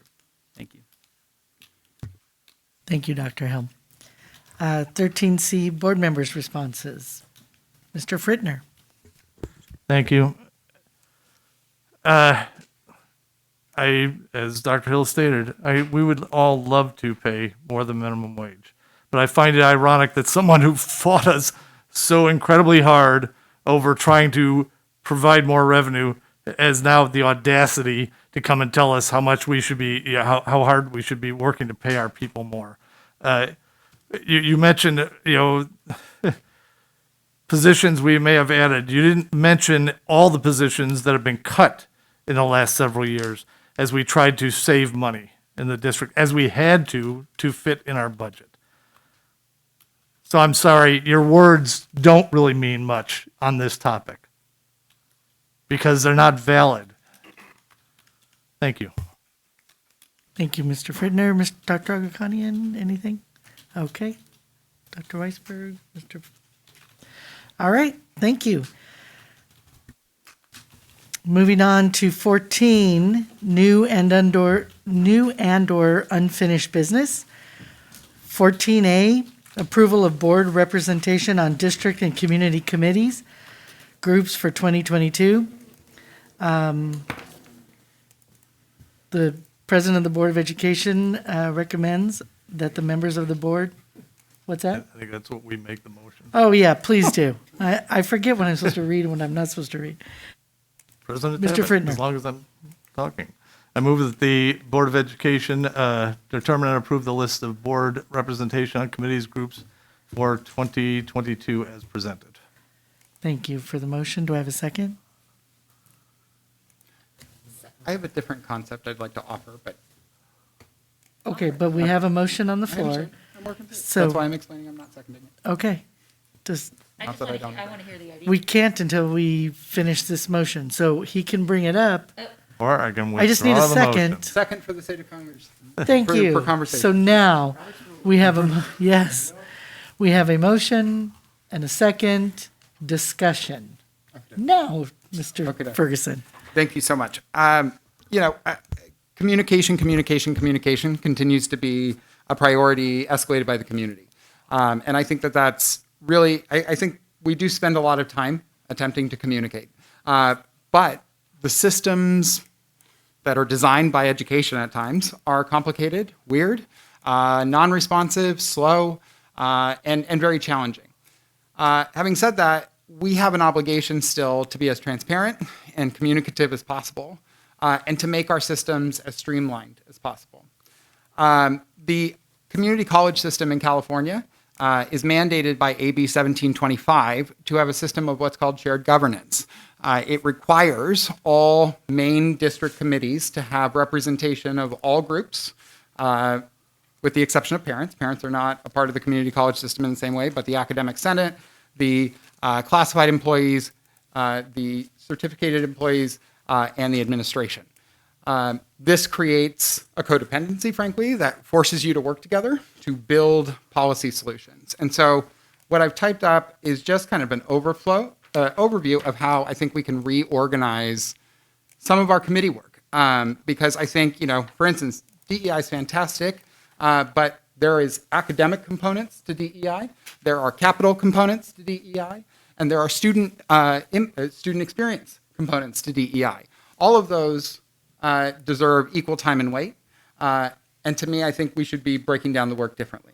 So what I put together, which I can pass out, I don't know, did staff put them in the, so they just kept them with me. Got it, okay.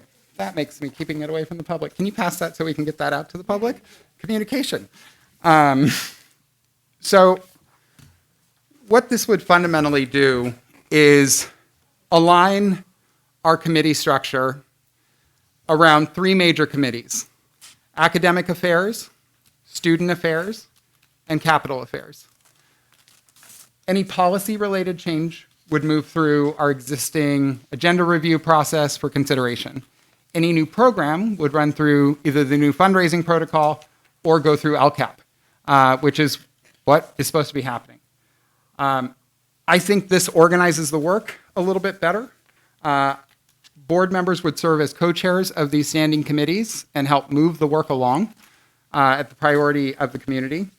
And again, some of the committees that we have currently in existence would collapse under these new committees. So we are, again, kind of a one-stop shop. This is a lot to take in one conversation and just here.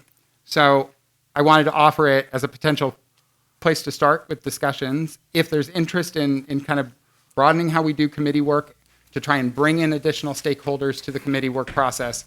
And again, just offering this as a place to start, hoping that we can do some version of this. Thank you. And a lot of work and time and energy went into this and a lot of thought. I'm wondering if this is something we could bring to our governance Agenda review? Study session coming up, so we could have a better, because then it would be part of that and we could talk about it. Thanks for creating the time for it. Yeah, I think that's a good way to go at this moment. I don't think that it prohibits us from putting board members in those committee spots. Can I ask that we just hold current assignments until we have this conversation? Sure. Sure. Be happy to. Because we can always change, That's correct. Sure. Nothing's written in stone, so. And if this isn't, we can do that the same meeting. So if this works, great. If not, and then we can assign. Because then it gives us time to read through it, think about it, and then really discuss it at that study session. Yeah. If that's all right. And everybody can, yeah. Are you okay with that? Absolutely, thank you. And everybody else is all right with that? Okay. So then then we do have a motion and a second. So I'll we withdraw could, my second. Okay, we could withdraw or table it until Table the motion. Okay, so we are tabling motion 14A. For To further the study discussion. session. Yes, yes, so. Okay. Thank you, PTA. Good? All right. Any questions? No. Fabulous. Thank you. Moving on then to 14B, approval of educator effectiveness block grant. President Tabbitt. I will move the Board of Education approve the district's educator effectiveness block grant effective July 1, 2021 through June 30th, 2026 as presented. Second. And do you have a PowerPoint to show? This is the second reading, so the first reading, I did the PowerPoint in the presentation. Okay. And there were no changes. Great.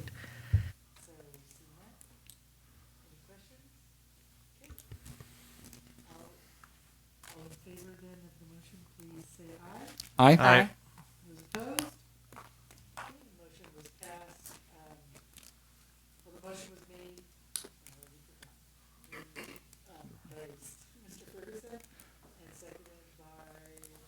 Weisberg. In the corner pocket.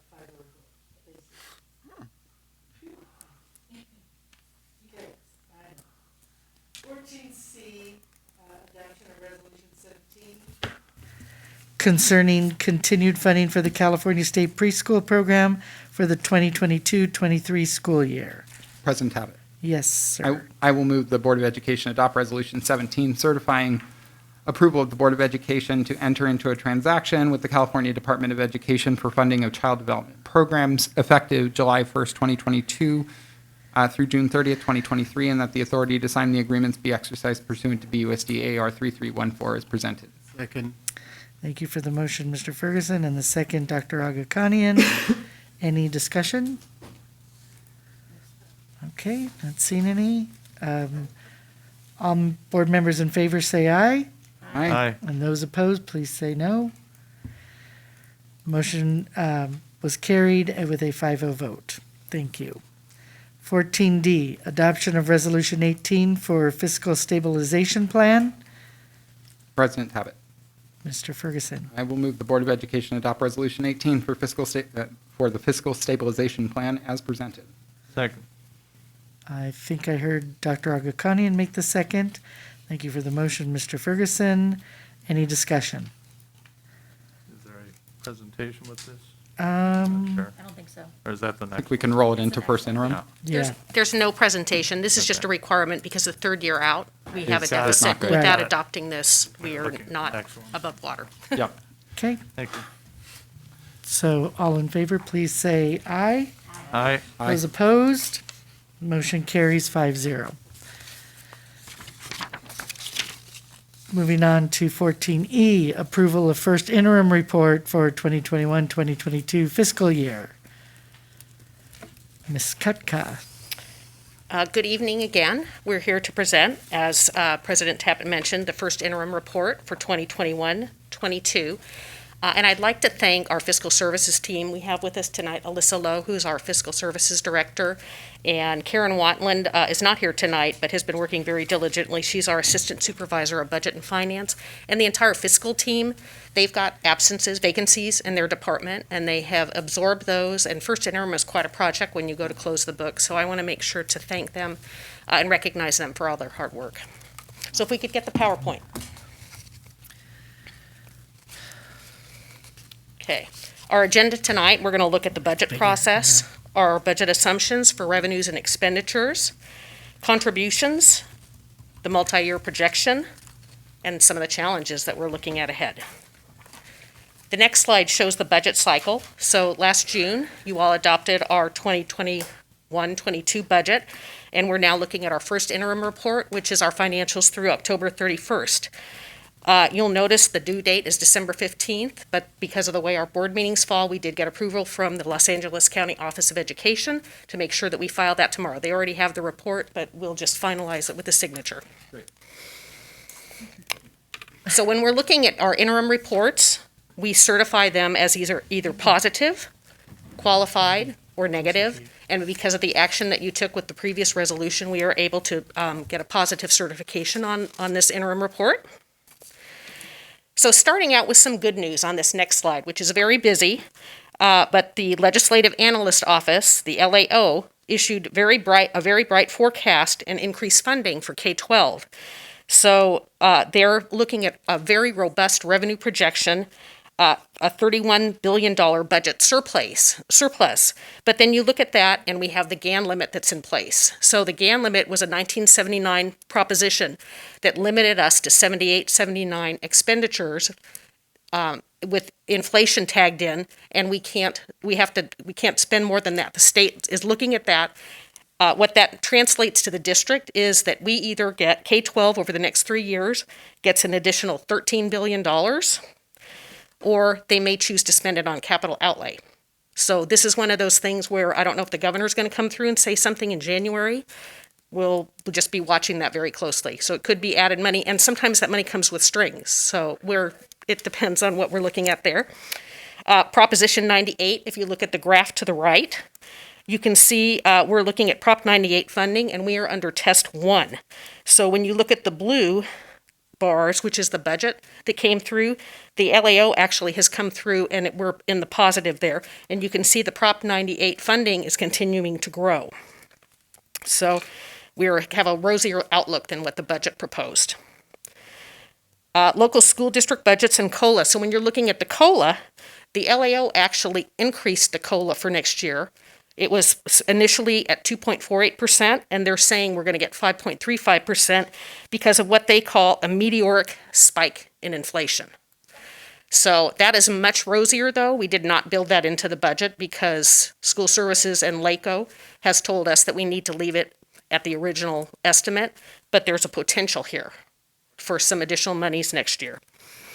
The Proposition 98 reserve and local reserve cap. I think we've had the conversation before where they can cap the reserves at 10% if reserves at the state level get to a certain level. So that is something that we're going to be living with for a while. So we just need to be very careful that we designate whatever fund balances we have so they can't claw that back. Looking at district pension costs, and I know at least President Tappett, this has always been a hot button for you. So we're looking, they had extremely high investment returns this year, but what that translates is just at the state level, they're reducing the liability. They're not really right now sharing anything with districts. So that continued lobbying effort that we've seen is really critical. And then as far as spending commitments and options, the LAO has offered several options, and I think Dr. Hill has talked about those before, but two of the ones that I wanted to bring to your attention is equalizing LCFF add-ons to increase general purpose funding, which would be good, or they've, again, paying down that pension liability. So that would be huge for us. And you could see a quote there that School Services is talking about. You know, they'll have the governor, when he releases the budget next month, has the potential, he's got 1 more month of revenues. So we're hoping that that's even a rosier projection. We'll be definitely watching that. So those are all kind of rosy news.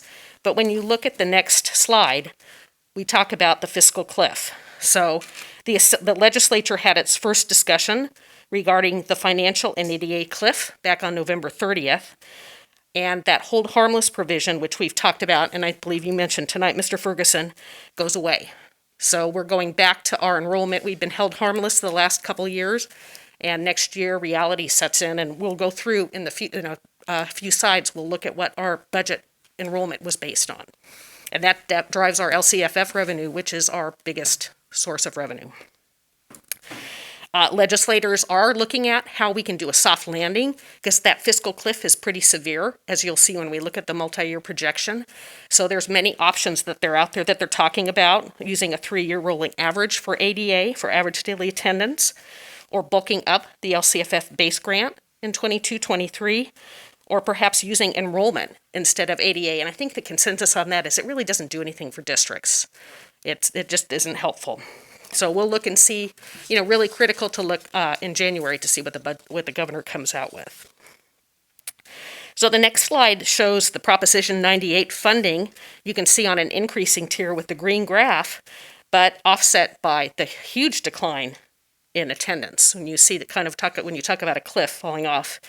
So the Department of Finance, and this kind of goes to your point earlier as you were wanting comps with other districts. The Department of Finance is looking at California K-12 enrollment to decline by 8.7% by 2031. So it's not just Burbank that's experiencing this. And in talking with my peers at other districts, say for example in the Joint Power Authority, everybody is experiencing roughly the same, a similar percentage decrease. So we'll see the numbers next month when we look at that. So moving on to the revenues, we're looking at our unaudited actuals for the last fiscal year compared to the adopted budget for this fiscal year, 21-22, and then our first interim numbers. And you'll see a 21% increase between our adopted budget and our first interim, which are mainly in the areas of the federal revenue and other state revenues, and that's additional one-time COVID monies mainly that has come in. And you'll see also our gifts and other local revenues, the gifts have increased when we're looking at our first interim projected amounts for this fiscal year. The next slide shows the revenue drivers. So as you look at the LCFF cost of living adjustment, here is where you can see where the Department of Finance differs from what LACO is instructing districts to use. And in 22-23, you see where the DOF, because of their rosy economic picture, went up to the 5.35%. We are at this time sticking with that 2.48%. And then it's a little bit on par when you go out to 23-24. The base grant for student, you can see the dollar amounts for K3, 4-6, 7-8, and 9-12. We obviously get more money for high school students. And then our average daily attendance. And so here's the key figure, because this is driving what our LCFF revenues are.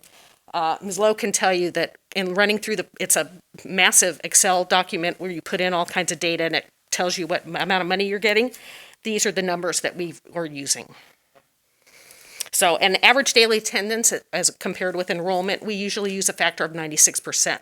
So 4% of our students are not in class on any given day. The next slide, we had mentioned about the big increase in revenues this year over the originally adopted budget. You can see the COVID monies that we've received, that we've used. I think Dr. Hill has led us, and we've used very strategically to kind of offset and support the general fund. But to the tune of $47 million. So that's, when you think about it, that's a massive amount to receive in a short period of time and to spend, wisely. So I think we've done a really good job. We've got, some monies are still left to be received. And then you can see in the third column, the dates, that last column, the dates that the monies have to be spent by. And I do want to say, earlier this week, we received notice that our FEMA grant application is going to be funded.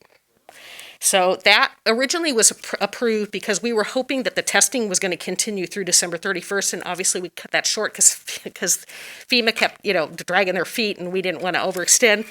The grant that was approved was $4.9 million, and what that will do for us is we have $2.7 million that is in the COVID one-time monies that's set aside that will free up that funding that we can use for something else. So that was really good news earlier this week.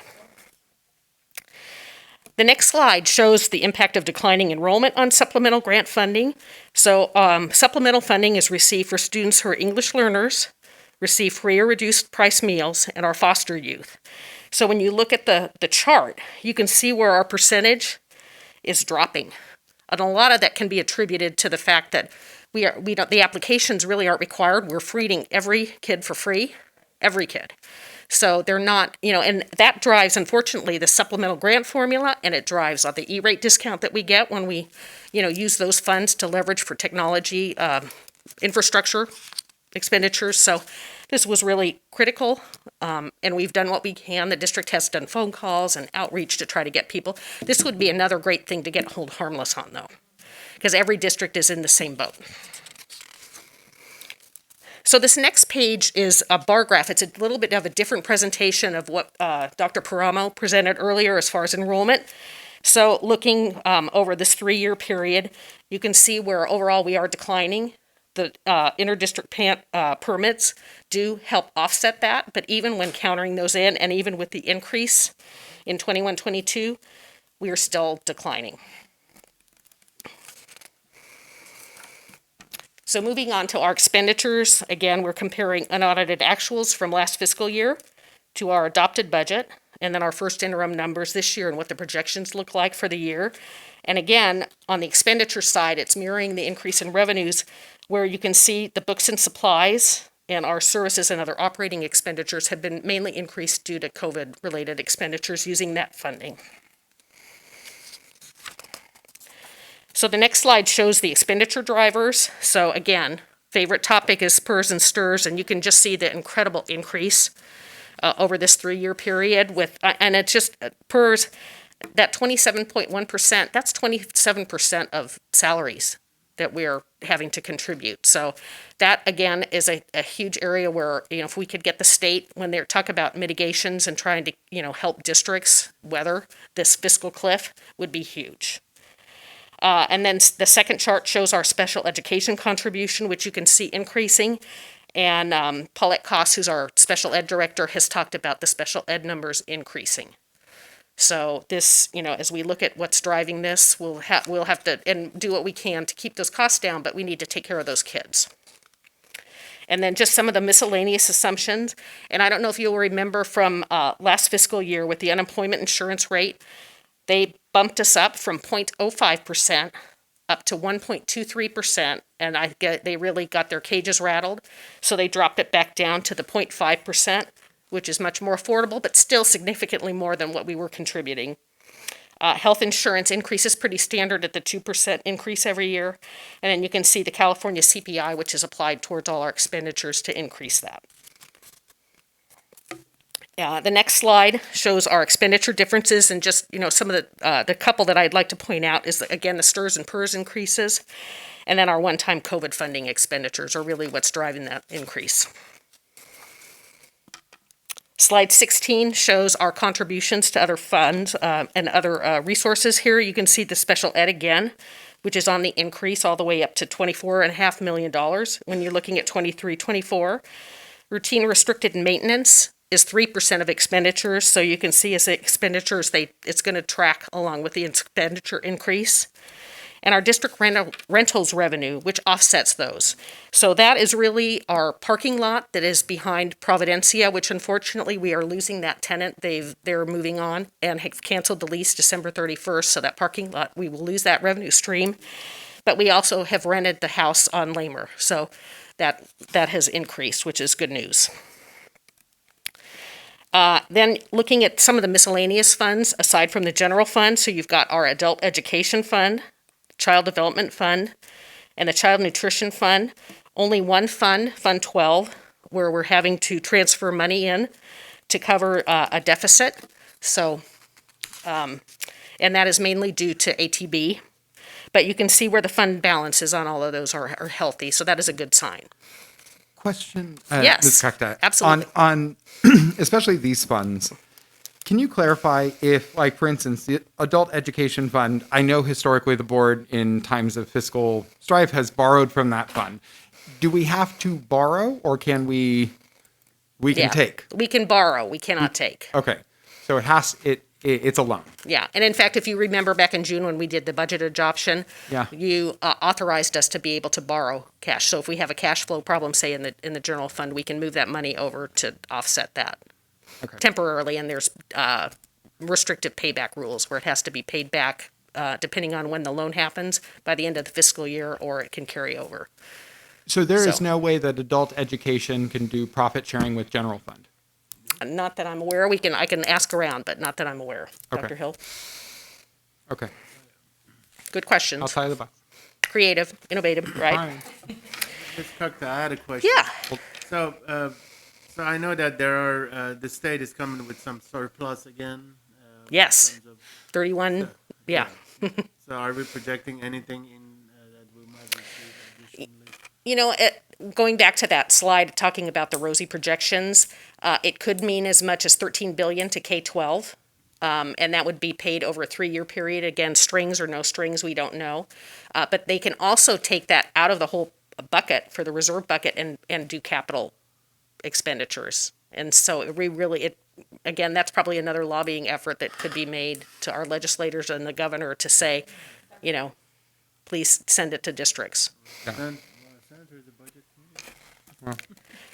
So, any more questions before we go on? Okay. So, the heart of really the budget process is the multi-year projection. So, and that is probably a good idea, and one that is very prudent is to do projections based on different assumptions. One of the key ones being enrollment, and maybe taking it in increments of 500, and what does it look like, and how much cuts would we need to be to keep our reserves at the to exceed the minimum requirement. You can see in 23-24, this is the reason for Resolution 18 that you passed, is we're projected on here for $6,250,000 that we would need to cut. The resolution was up to $7 million, just to allow a little cushion. Another thing that you'll notice in 21-22 is we have restricted one-time state and federal funding of $7 million. That goes away the following year because we will have spent it. The reason we set it aside for fund balance is so that everyone would understand that that money it's not available to spend because it's committed. If we were to have spent that, we would be worse underwater. So. Can I ask a quick question? Yeah. This is something I flagged when I was going over this. So how many more years is the job study? It's in their house. I mean, is there a point, and I know it's not the biggest budget line, right? But is there a point where, I don't know, at the 15-year mark, we say, wrap it up? So we negotiated with CSEA yesterday, and they shared with us that the job study information packets will be going out to all members by the end of this week so that they can review it over the holidays.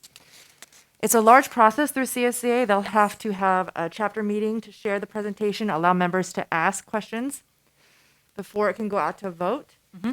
But the next step is imminent, right? That the information is going out to members for their review so that they can hold their meetings in January for votes. I'm really happy to hear that we're at that step. Me too. Thank you. Yeah, I will say though, in working with our IT director, Rick Vonk, is we are really struggling to hire 2 analyst positions. And I had a conversation with the city's IT director Friday, and he was saying that really we need to benchmark those salaries against the city and other other options. That obviously these people can go anywhere. They're in high demand, and they're calling the shots. So unfortunately, the job study probably now is. I don't know when the salaries were looked at, but maybe inadequate, and for sure in that IT area. So, and one thing I wanted to share in the discussion about the housing with the city is, and I think it's been about a year that I attended a public meeting that the Community Development Department held for the city, and there's a housing plan that covers the area of the downtown area, crosses the 5 freeway and goes to Victory. And thousands of new housing units, which would be a plus for enrollment. And they're focused on workforce housing, affordable housing, and that would be a huge impact. Interestingly, they used our developer fee study to try to look at what the growth might be. But that's an area that we really need to look at. And I think and it would be good probably for you all to reach out to the counterparts with the city, because that is their focus. Mainly multi. Fry's is another project. That's not this project area, but Fry's is another area that. For viewers also, can you tell, we do also get money for development. Yeah, there's different rates based on residential or commercial, but we do get a significant amount of revenue. And it goes in the growth fund. That it has to be used though for adding facilities to accommodate the additional growth. Right. Only capital expenses to accommodate the growth. Yeah.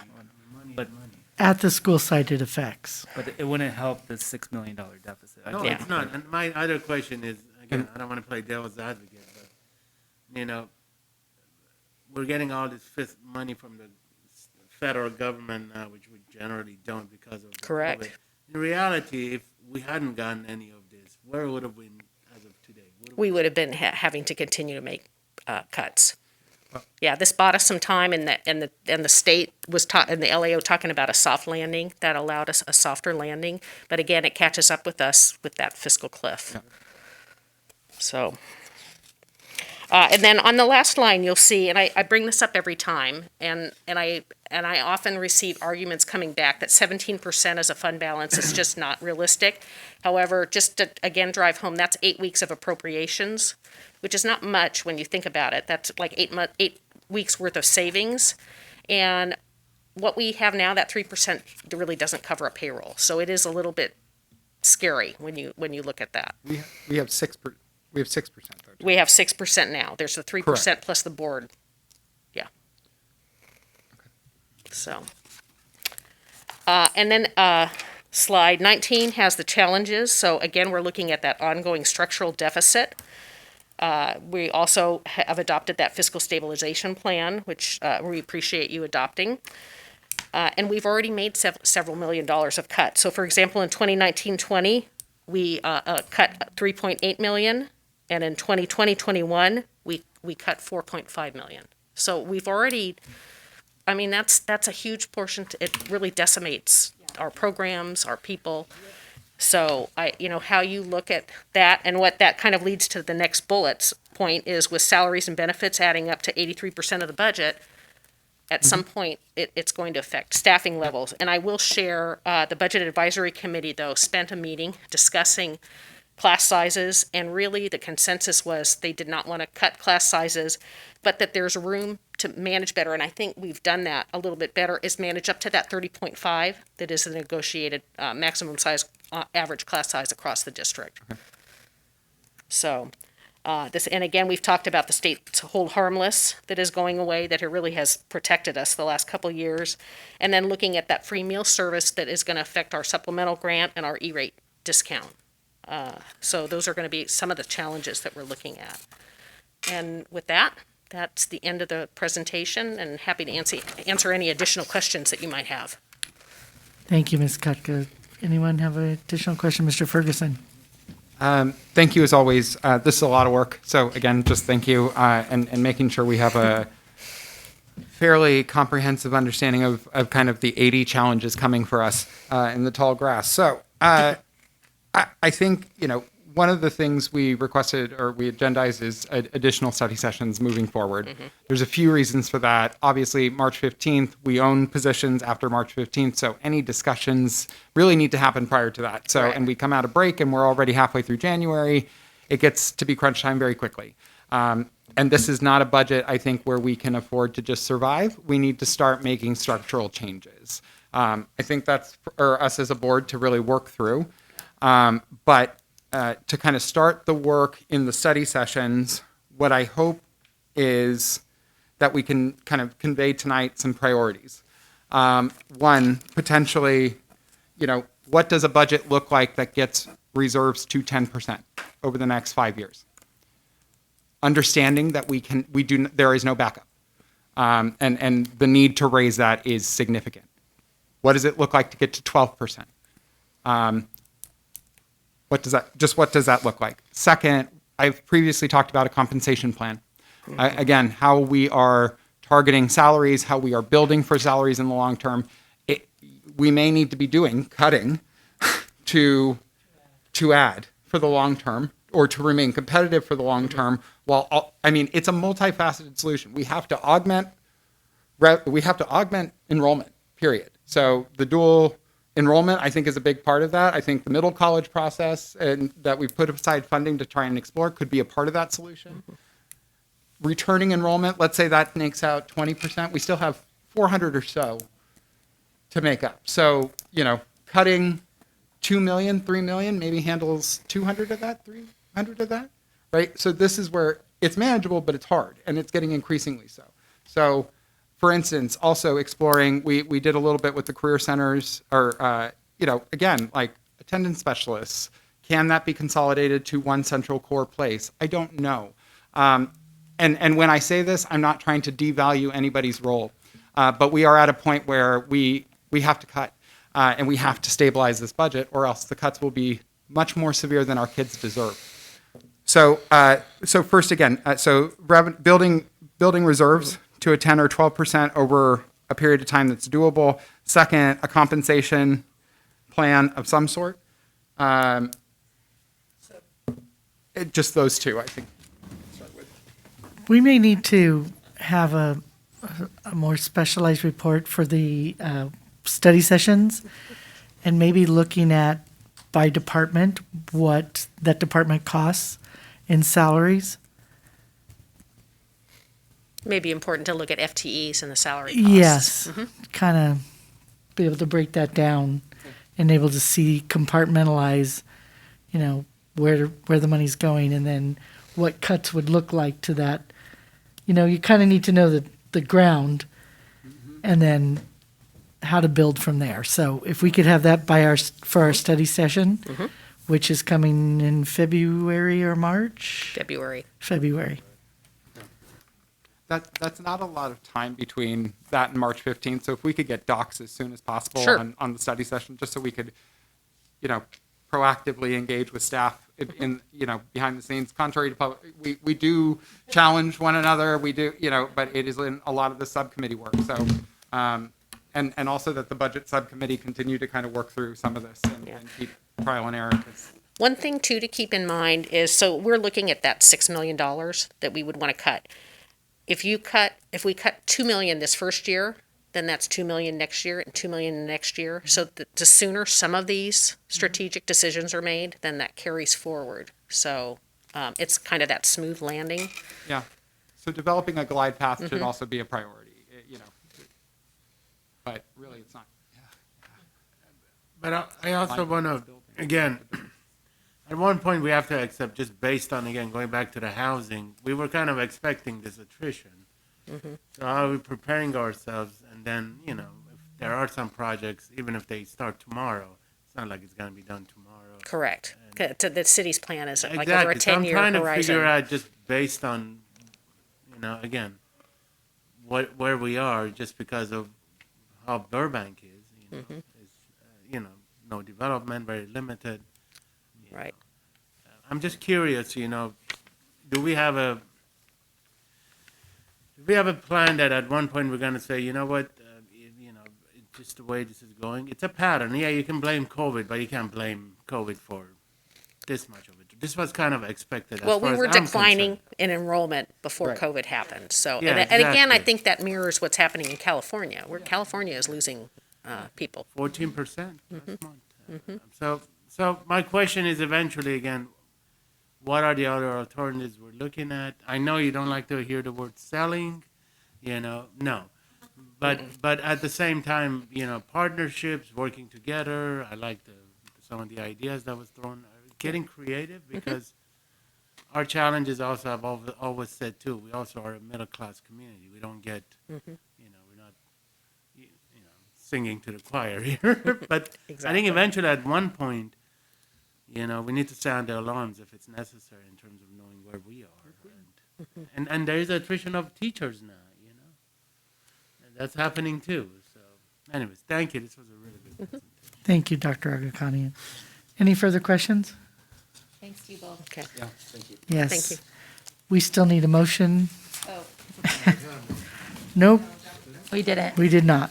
We went right to, that's okay. No, okay. Would you like to make one then? Sure, why not? Okay. I move that the Board of Education approve a positive certification of the first interim report for the 2021-2022 fiscal year as presented. Second. Thank you for the motion, Mr. Fritner, and the second by Mr. Ferguson. All in favor, please say aye. Aye. Opposed?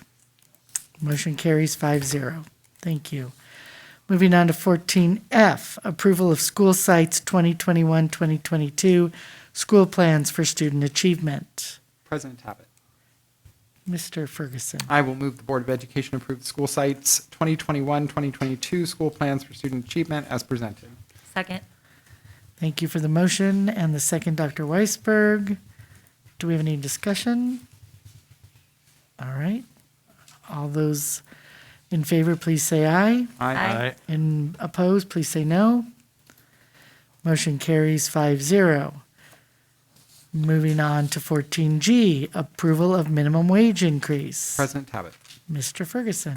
I will move the Board of Education approve the minimum wage increase to $15 per hour as mandated by the state of California, effective January 1st, 2022, as presented.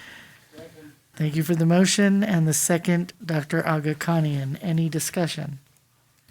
Okay, all those in favor, please say aye. Aye. Opposed? Thank you.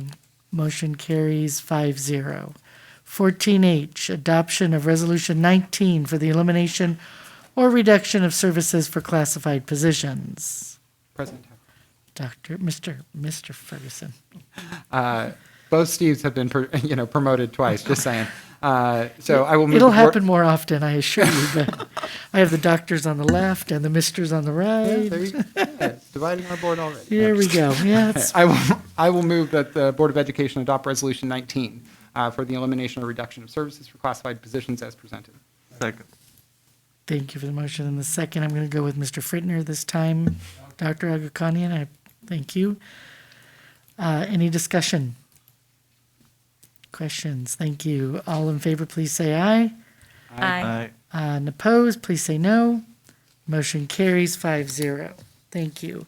14I, acceptance of gifts.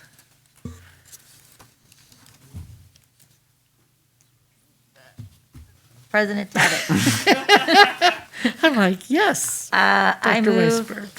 that Superintendent Hill, in a positive and joyful manner, recommends that the No, board. this What? one. Not- What? You I get instruct to. that I don't one. know what I'm doing. You're doing great. What do I say? Read- I read this. move that we, what? Yes, we take. Take formal action accepting the following gifts to the district and that the board president convey appreciation to the donors as presented. In an upbeat tone. Thank you. And when am I not in an upbeat tone? I'm just It's your kidding. first meeting in 4 years. All right. Gift report. Thank you to all of the We donors. have to vote. Oh, we have to vote. Okay. Thank you very much. We'll get this together. Give us a moment. All those in favor, please say aye. Aye. And those opposed? Okay. Acceptance of the gift report carries by a 5-0 vote. Thank you. And now, with upbeat and what was the other term? And positive appreciation for the donors. Thank you very much. I'm not making light of it. Donations are very important to our district, and we're very appreciative. Thank you to Susan Magdaleno Fallon, who wishes to donate to the district an elliptical machine to be used for the students at John Burroughs High School. Thank you to California Credit Union, who wishes to donate to the district $500 to be used for the athletic supplies at John Muir Middle School. Thank you to Bret Hart Elementary PTA, who wishes to donate to the district $575 to be used for assemblies. Professor Egghead at Bret Hart Elementary School. Thank you to Bret Hart Elementary PTA, who wishes to donate to the district $13,000 to be used for the Fun Run Teacher Give Back for Bret Hart Elementary School. Bret Hart Elementary PTA wishes to donate to the district $13,500 to be used for the music program Michael Paul at Bret Hart Elementary School. Bret Hart Elementary PTA wishes to donate to the district $3,000 to be used for the peaceful playground and supplies at Bret Hart Elementary School. The Black Bod Giving Fund wishes to donate to the district $384.62 to be used as needed at McKinley Elementary School. The Black Bod Giving Fund wishes to donate to the district $384.62 to be used for materials and supplies at Dolores Huerta Middle School. The Black Bod Giving Fund wishes to donate to the district $576.93 to be used for materials and supplies at Dolores Huerta Middle School. John Muir PTSA wishes to donate to the district $50 to be used to purchase nurse office supplies for John Muir Middle School. Thomas Jefferson PTA wishes to donate to the district $1,450 to be used for a non-instructional consultant BMX at Thomas Jefferson Elementary School. Does someone know what BMX is? That what we talking bike riding? Come on, Sean. Okay. That must be. Then that's. Okay. Thomas Jefferson Fundraising Committee wishes to donate to the district $10,473.50 to be used for the Renaissance Accelerated Reader and Star Reading at Thomas Jefferson Elementary School. Thomas Jefferson Fundraising Committee wishes to donate to the district $922.72 to be used to purchase fifth grade books, grade level sets of Islands of the Blue Dolphin at Thomas Jefferson Elementary School.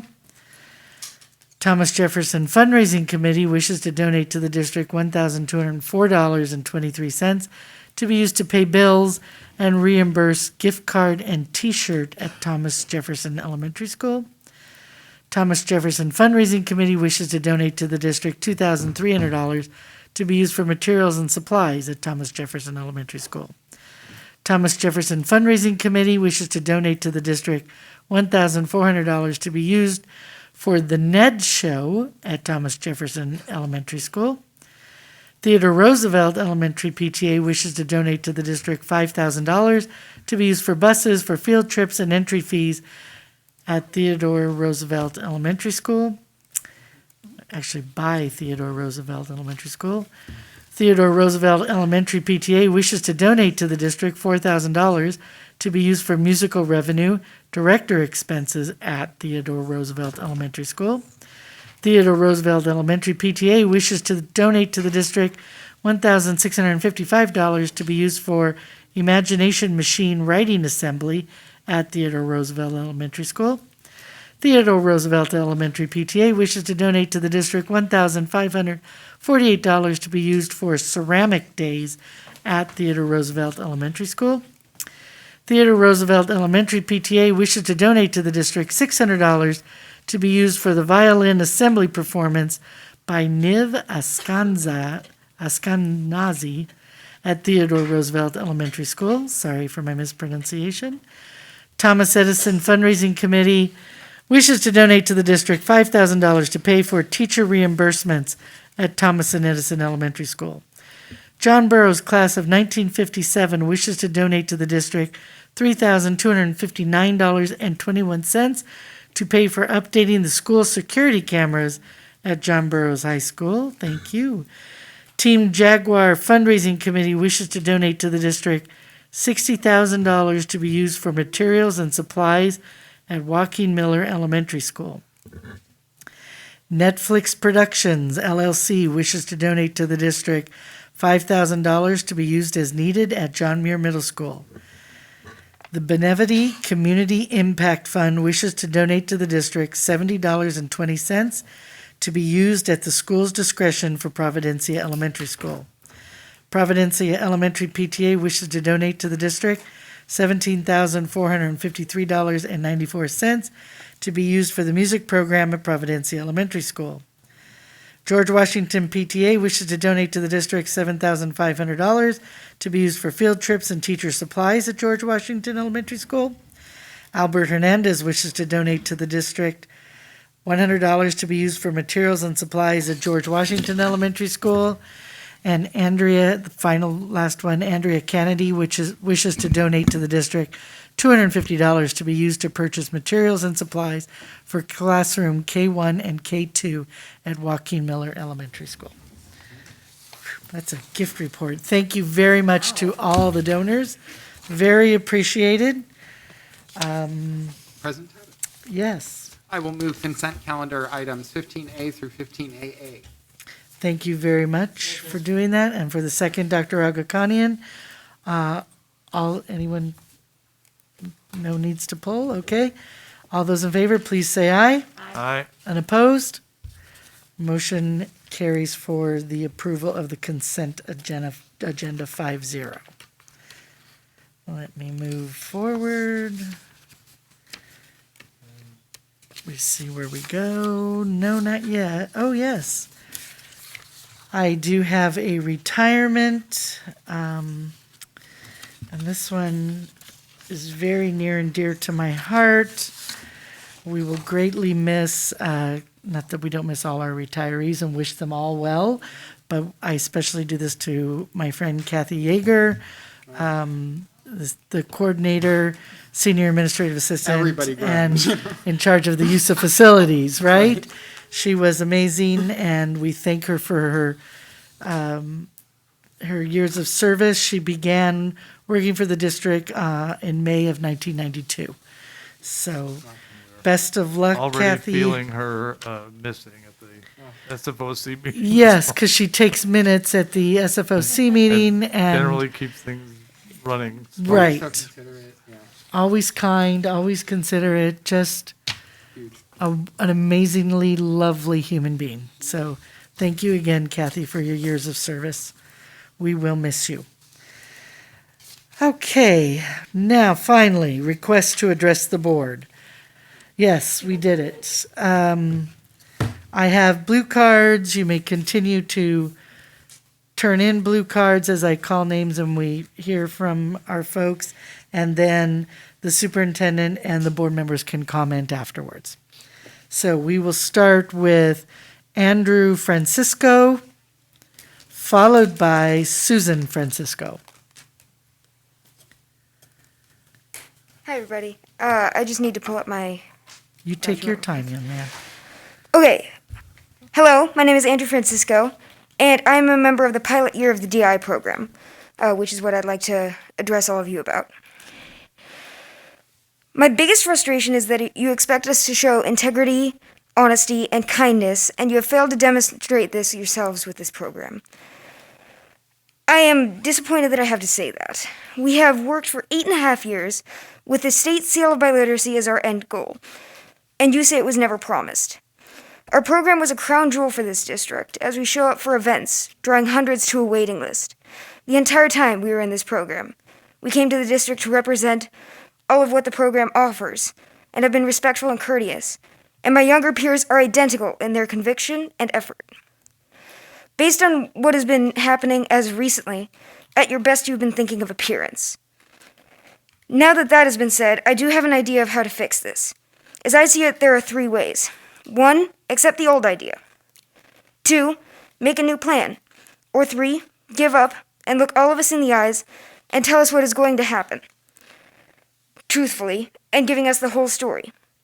This has been a long and arduous journey that I have worked for, along with the other students of this program, to build, test, prove, and lead, particularly the pilot year, and I remember what you promised us. Nosotros los estudiantes esperábamos la verdad y nuestro distrito nos falló, y yo les culpo por completo a ustedes. Gracias por tu tiempo. Thank you for your time. Thank you, Andrew. Susan Francisco, followed by Joanna Mayall. I want to say congratulations to Kathy on her retirement. She's lovely. So I'm sad to hear that she's leaving us. I'm here to convey my deep frustration with the lack of planning for the DI program going into high school. As a parent who was in all of the planning sessions with Rosa Molina and who attended every DPAC meeting as I was the parent chair at Disney, I also ran DI summer school for 6 years, and I had an intimate knowledge and unique access to the planning of this program. When Tom Kissinger first pitched DI to us, our kids were still in TK, and he did so with immense pride because the school board wanted a plan that extended into high school. Their reasoning was that if the DI program terminated in elementary and middle school, we'd have a boutique program, and the language would be lost in high school. The reason we speak about kids from other DI programs is because they have to come to BUSD for high school, because the surrounding districts do not have programs extending in high school. I'm disappointed that we've wasted so much time talking about high school Spanish classes and medical and legal translation that would be offered, only to be told that our recollections differ from those in the administration. I'm disappointed that our board and district demand communication, integrity, and honesty from students and families, but do not offer us those same considerations. And finally, I'm floored that not one of our school board members, not one, had the decency or respect to respond to our many concerned emails. Matt Hill set up an email for us that really didn't accomplish anything on 12/1, and then promptly turned his camera and mic off and did not engage with our parents. We are taxpayers, stakeholders, advocates, parents, and students. We should be made a priority.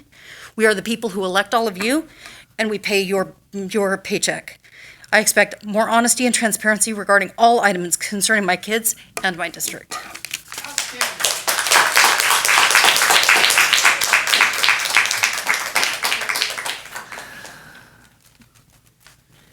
So Johanna Mayall, did I pronounce your name correctly? I'm sorry if I didn't. It's okay. It's Johanna Moyal.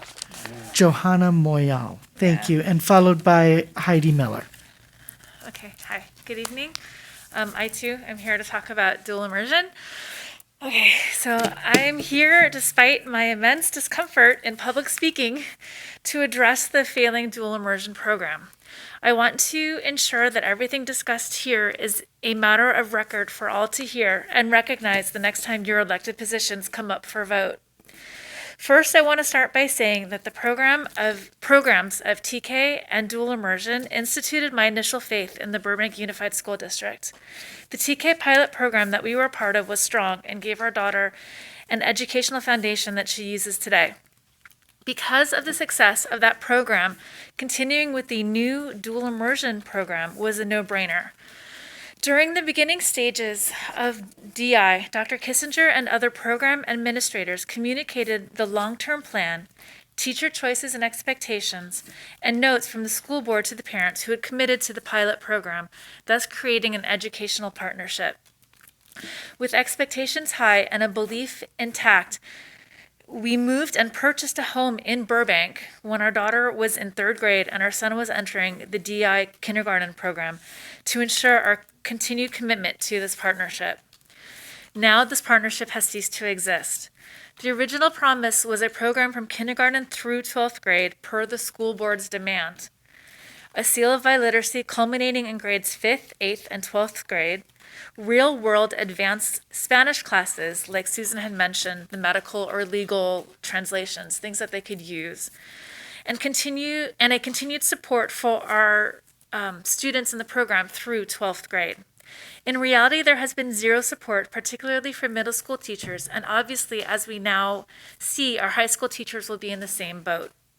For example, my daughter's 8th grade social studies teacher needed to translate the district standards-based final from English to Spanish, subsequently type the said test into Google Forms the night before the test that they just had last week.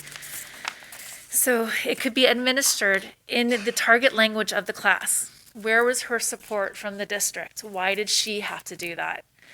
We were told in 2016 in the Burbank Unified School District Master Plan, quote, steps are being taken to create a formal pathway through middle and high school years, end quote. It seems for high school we are being told our kids must fall into either AP Spanish or Spanish 3. There is no class specific for them in a program that you say, wait, hold, I'm so sorry. Our kids are being told that they must fall into either AP Spanish or Spanish 3. There is no class specific for them in a program that you say is still active through 12th grade. We must fit in your already established language plan. No path geared to our dual immersion students and their unique skills. The sacrifices made by our students and families by committing to this program have been monumental and continuous. These kids have felt incredibly frustrated doing homework in a new language, felt ostracized in elementary school, and have given up electives in middle school to maintain their slots in dual immersion. Our family is not bilingual, but we saw the benefits of the DI program and trusted our children's education to the district's commitment of support through all the stages of this program. We have been let down. My kids have been let down. According to the last meeting, which we, the parents, had to ask for, there was no specific clear path for our incoming dual immersion high school students, however you spin it. After 9 years of study and sacrifice, they will be just mixed into the pot while telling me it's a dual immersion path. It's not. So please, I ask of you, don't just nod and humor us. Please take to heart what has been said this evening and consider it a call to action. Okay, thank you.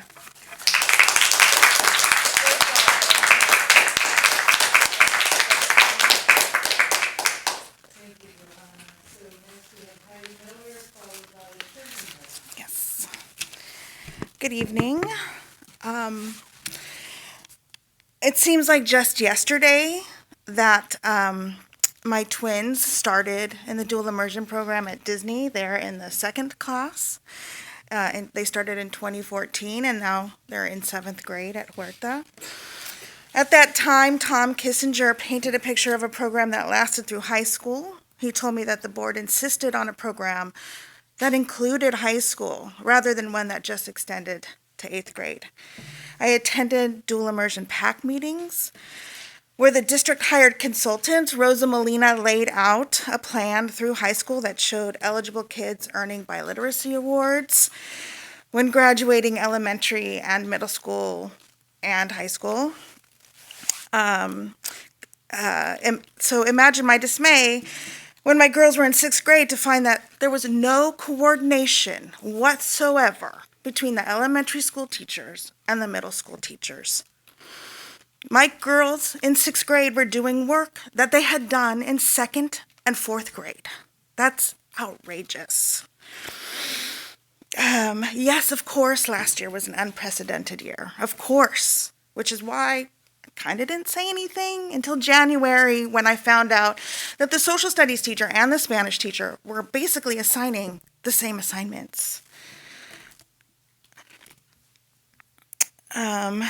And it was clear that nobody at the district level was overseeing the program in any meaningful way. And to her credit, Dr. Meg has responded to many of these issues, but she shouldn't have had to do this on her own. She's never been part of the planning, and she's never been part of administering a dual immersion program before. Her response should have been part of a dual immersion master plan, which is now obvious the district never completed. It's a disgrace that the hard work of our kids and their commitment to bilingual education through high school has been ignored by this district. You need to complete the master program for them through high school immediately, and you need to ensure the kids are in a cohesive program in which their transition to middle school is a continuation rather than an interruption of their bilingual education. The 3 years of middle school should be spent working on a curriculum that prepares them for at least AP Spanish in 9th grade. Any student who has at least an A or B in middle school Spanish for Spanish speakers classes should be eligible to move on to AP Spanish just as it's done in high school. If the students aren't ready to take AP Spanish after excelling in the prerequisites, then it's admission by default that the district has not properly prepared our students and clearly has reneged on its commitments to the dual immersion program. And I would like to add, after sitting and listening to all of the issues that are going on in the district, that any meeting that we've had at the middle school level for dual immersion in the past year has just been at the behest of the parents, that we have banded together to get answers and to get follow-up and to get information, and none of it has been forthcoming until we've demanded meetings. And clearly this district is capable of creating programs of excellence, and yet they've totally abdicated responsibility to the dual immersion program. A program that, if it's robustly developed, could attract and retain more students, as well as address some of the diversity issues, all of which we've seen tonight are critical to the success of this district. Thank you for your time. Thank you, Ms. Miller. Next, we have Kenley Miller, followed by Polly Steinberg.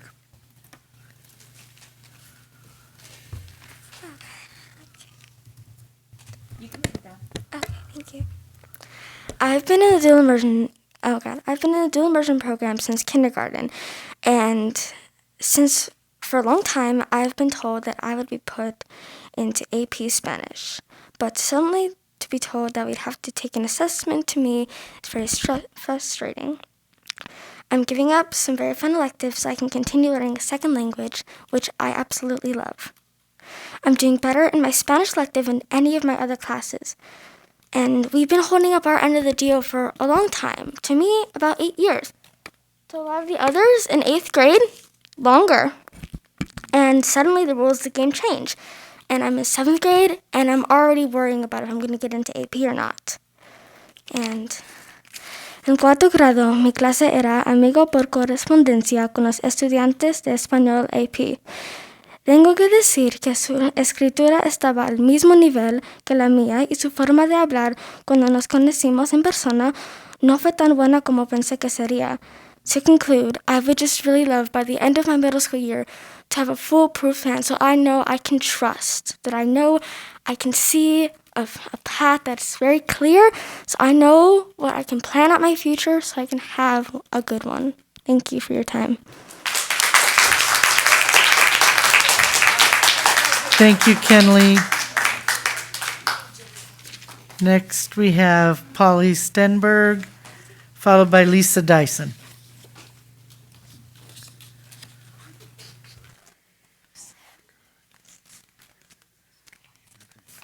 Good evening, everyone. I'm Polly Stenberg. My pronouns are she, hers, and I'm so happy to be here. I'm going to start by leaving some gifts. These are some Destiny Education Project notepads that you guys can have. We meant to give them out at our launch, but that got slipped by. So here we are. This is for everybody.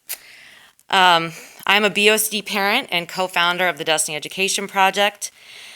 Since I'm speaking tonight both for myself as well as on behalf of Destiny Education Project co-founders Carmenita Helliger and Nadra Ostrom, who are unable to speak tonight, I would like to request on their behalf that I be allowed to use their time in order to represent all three of us and our organization at this meeting, in particular in response to the board having requested a study session of foundations. I think I need That's not unanimous something we've approval. ever done before, so if you could just stick to your 5 minutes, we'd appreciate that. Okay. Thank you.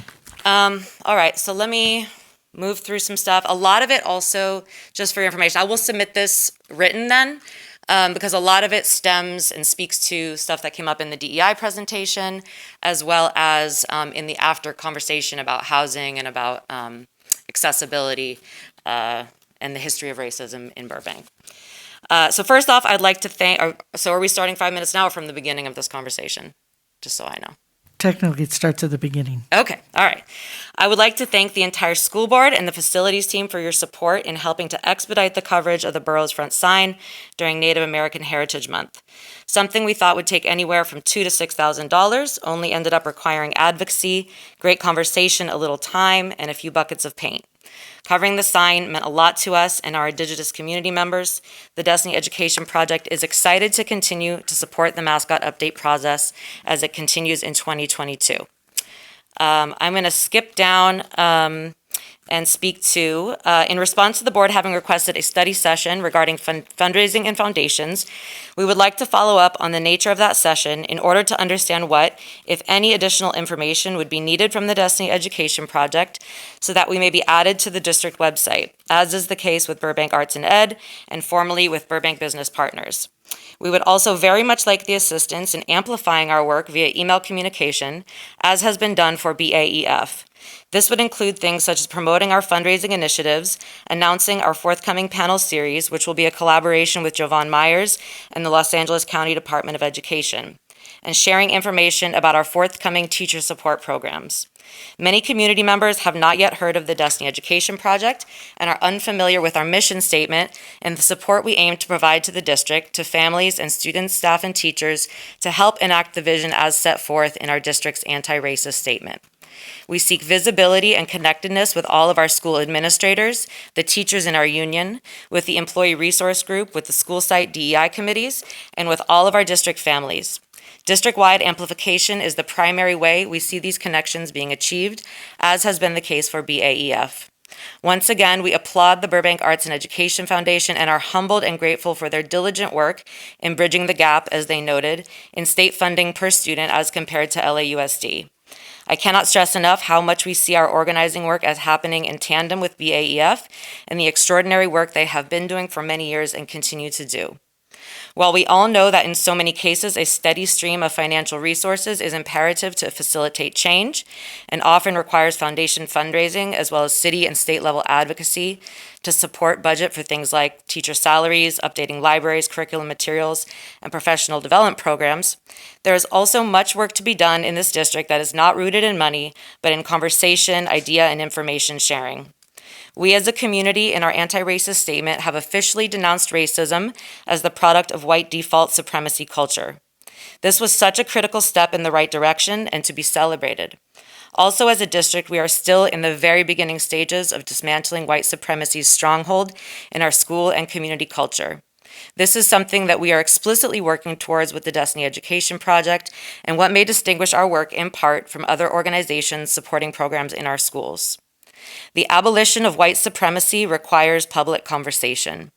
I am daily inspired by artist, abolitionist, author, and founder of Black Lives Matter Los Angeles, Patrisse Cullors, who wrote, "Honestly, you can't practice abolition in isolation. We have to practice it together." To this end, we have much reckoning still to do with Burbank's history and how its legacy relates to where we find ourselves now and attitudes of supremacy that remain prevalent today. In a 1987 article, LA Times staff writer Greg Braxton wrote, "For much of 1986, Burbank history buffs were excited over a dented, corroded copper time capsule, discovered last spring in a closet at Burbank Central Library, which had been buried in 1937. In the capsule was a folder issued by the Chamber of Commerce praising the benefits of living and working in Burbank. If yours is an intellect which enjoys exercise, you will appreciate Burbank," read the brochure. "It is sort of a country city. It has the blessings of country quiet and repose, and of metropolitan advantages too. It takes its spiritual life as seriously as it does the education of its children." The brochure touted the city's school system, which at the time had 3,900 students. 96% of them are white, the folder read. So the rest, which is exactly to the research that you and Stephanie are doing together, I'll submit written so we can all stay in that conversation. Thank you so much. Thank you so much. Appreciated. Lisa Dyson, followed by Emma Cusimano.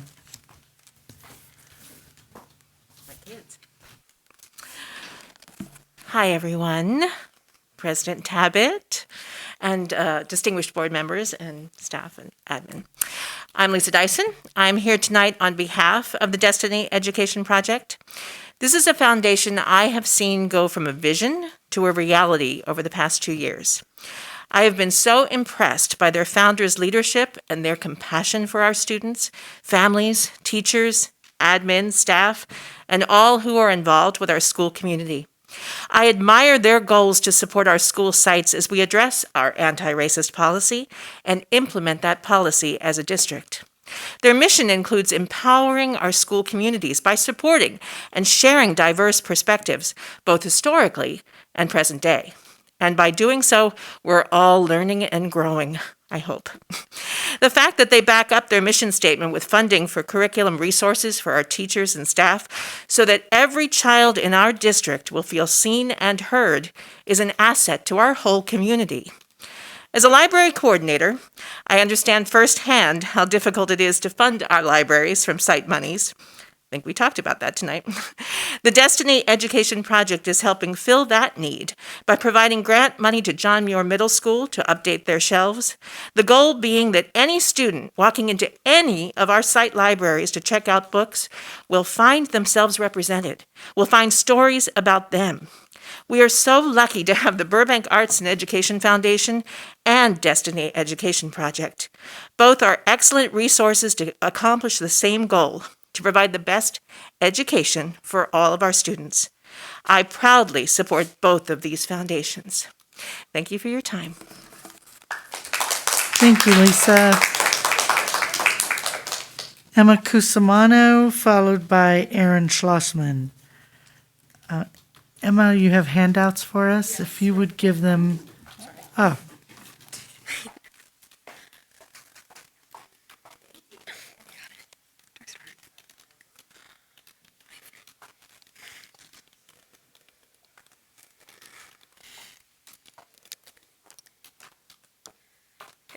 Good evening and congratulations to you all on your new positions. My name is Emma Cusimano and this is Celine Antunian. We are seniors at Burbank High School.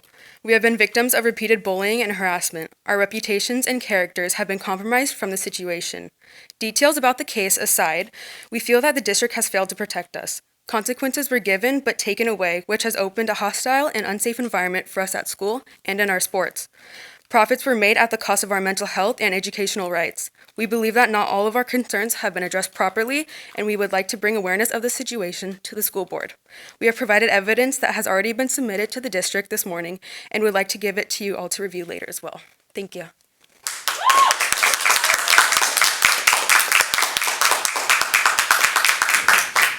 thank you, Emma. So next we have Aaron Schlossman, followed by Joel Schlossman. I first want to congratulate you, Ms. Tabbitt, on your new position as president of the school board. And I want to also say thank you to the rest of the school board members for all you guys do.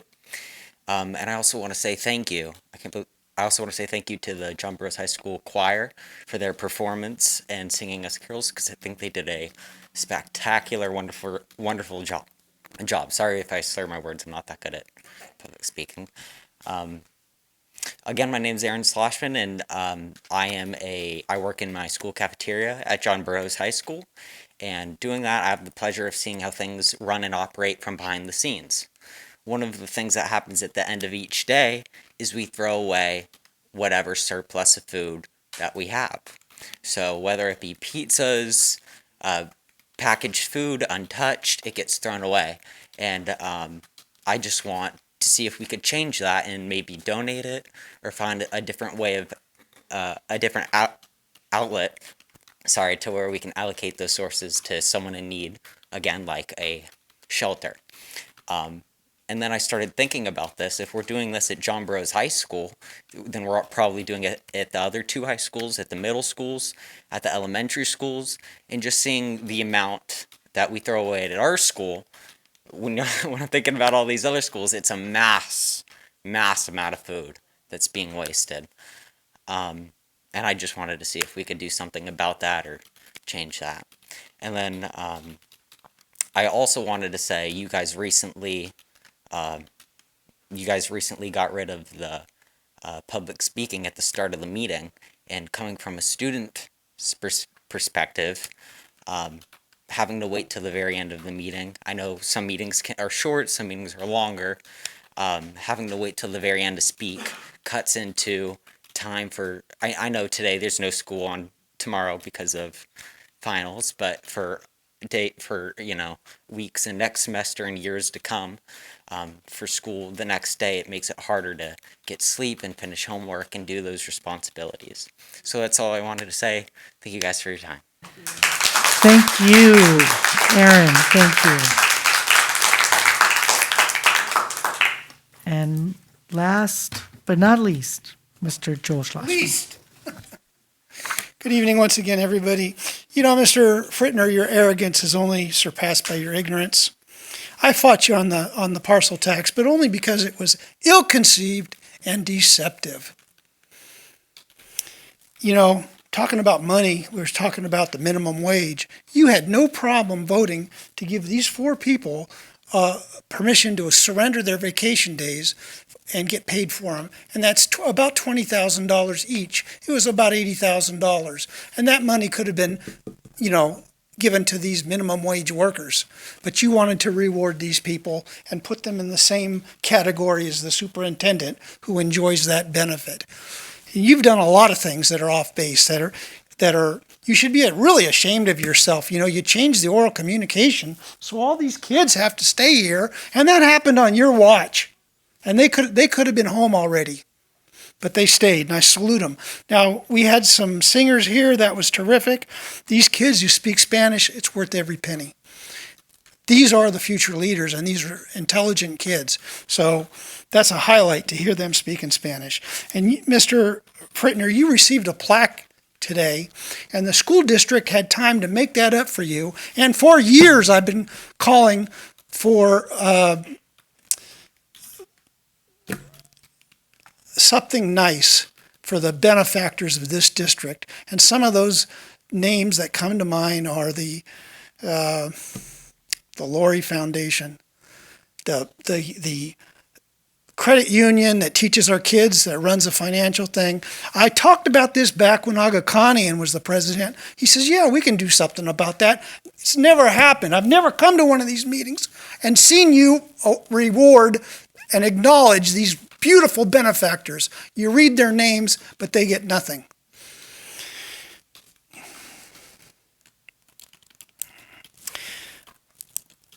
Ms. Tabbitt, President Tabbitt, you've talked about making our schools safer.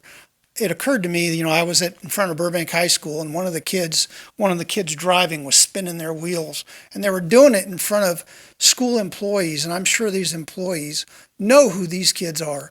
And did you know that anybody can sign a citation? Yes, you're shaking your head no, but the answer is yes. Oh, yeah, it's true. All you have to do is have a city attorney who's willing to prosecute. And if our employees witness this, they can go to court and testify. And the problem is, the police don't encourage this because it's hard to get people to go to court. But our employees will go to court. So any of your workers can sign a citation. It doesn't have to be that instant. They can give it to them the next day, and you can make some effect on this crazy driving around our schools. Earlier, I talked about, at 5 o'clock I came and I talked about some emails that the superintendent wrote, and two of you talked about, you invoked the Brown Act. It was Mr. Ferguson and Ms. Weisberg. And you said that he couldn't send an email to the five of you. That's nonsensical. I think we need some Brown Act training. One of us is wrong. Now let's have that training right here, because you're just off base. The superintendent can communicate with you. All five of you, he can send you an email. That's not violating the Brown Act. That's his very job, to communicate with you. My son talked about food waste, and the superintendent, I'm sure, will dismiss his comments and say, well, we're just following the rules. The rules, you can change the rules. This is a tragedy, a travesty to throw away food when people are hungry. And Mr. Frittner, I think that you're just out of touch with your job over at Disney. And you have, you need to have some compassion for the people earning minimum wage, because you're surely not earning minimum wage. Kids from talking about the shrinking kids, your reduced enrollment. The problem with it is, and as it relates also to the parcel tax, when you bring in the kids from out of the district, they don't pay any money. And that's why part of the reason I fought you on the parcel tax. And we're paying over $300 million right now in school bonds for the improvement of the schools. And the kids coming in, they don't pay a dime. So. Thank you, Mr. Schlossman. Quick question. Mr. Ferguson, you talked about developers buying an entire block for these duplexes. What block is that? Thank you, Mr. Schlossman. Okay, moving on to staff superintendent comments and responses. Dr. Hill. Thank you, President Tabbitt, and thank you to all the speakers this evening. For our first group of speakers around the dual immersion program, it's definitely clear at the last meeting, not all of your questions were answered, and there's some frustrations and uncertainty about what's going to happen in high school, because our eighth graders are now moving on to high school. After the meeting, staff and I have met with the teachers, as well as revisiting our plan, looking at what was developed back then, where we are now. There's going to be a meeting in January for the eighth grade students, so they can sit down with the high school teachers and the middle school teachers. They're going to talk about the assessment that will be taking place. I know some of the concerns of they want to be automatically placed in AP Spanish. AP Spanish, one component is around the language, but there's also the academic rigor in that class as you go there. So we want to talk through that and make sure there's a good assessment to be able to place our students appropriately. We want to make sure that they're successful in high school, and then be able to talk about the course sequencing all the way through. So that meeting will be happening at Huerta with the eighth grade students to talk through. We're always open, and we stress that on the webinar. Staff stress that if there's feedback on how we've done the middle school program, we want to look at that. We want to improve. We want that continued feedback.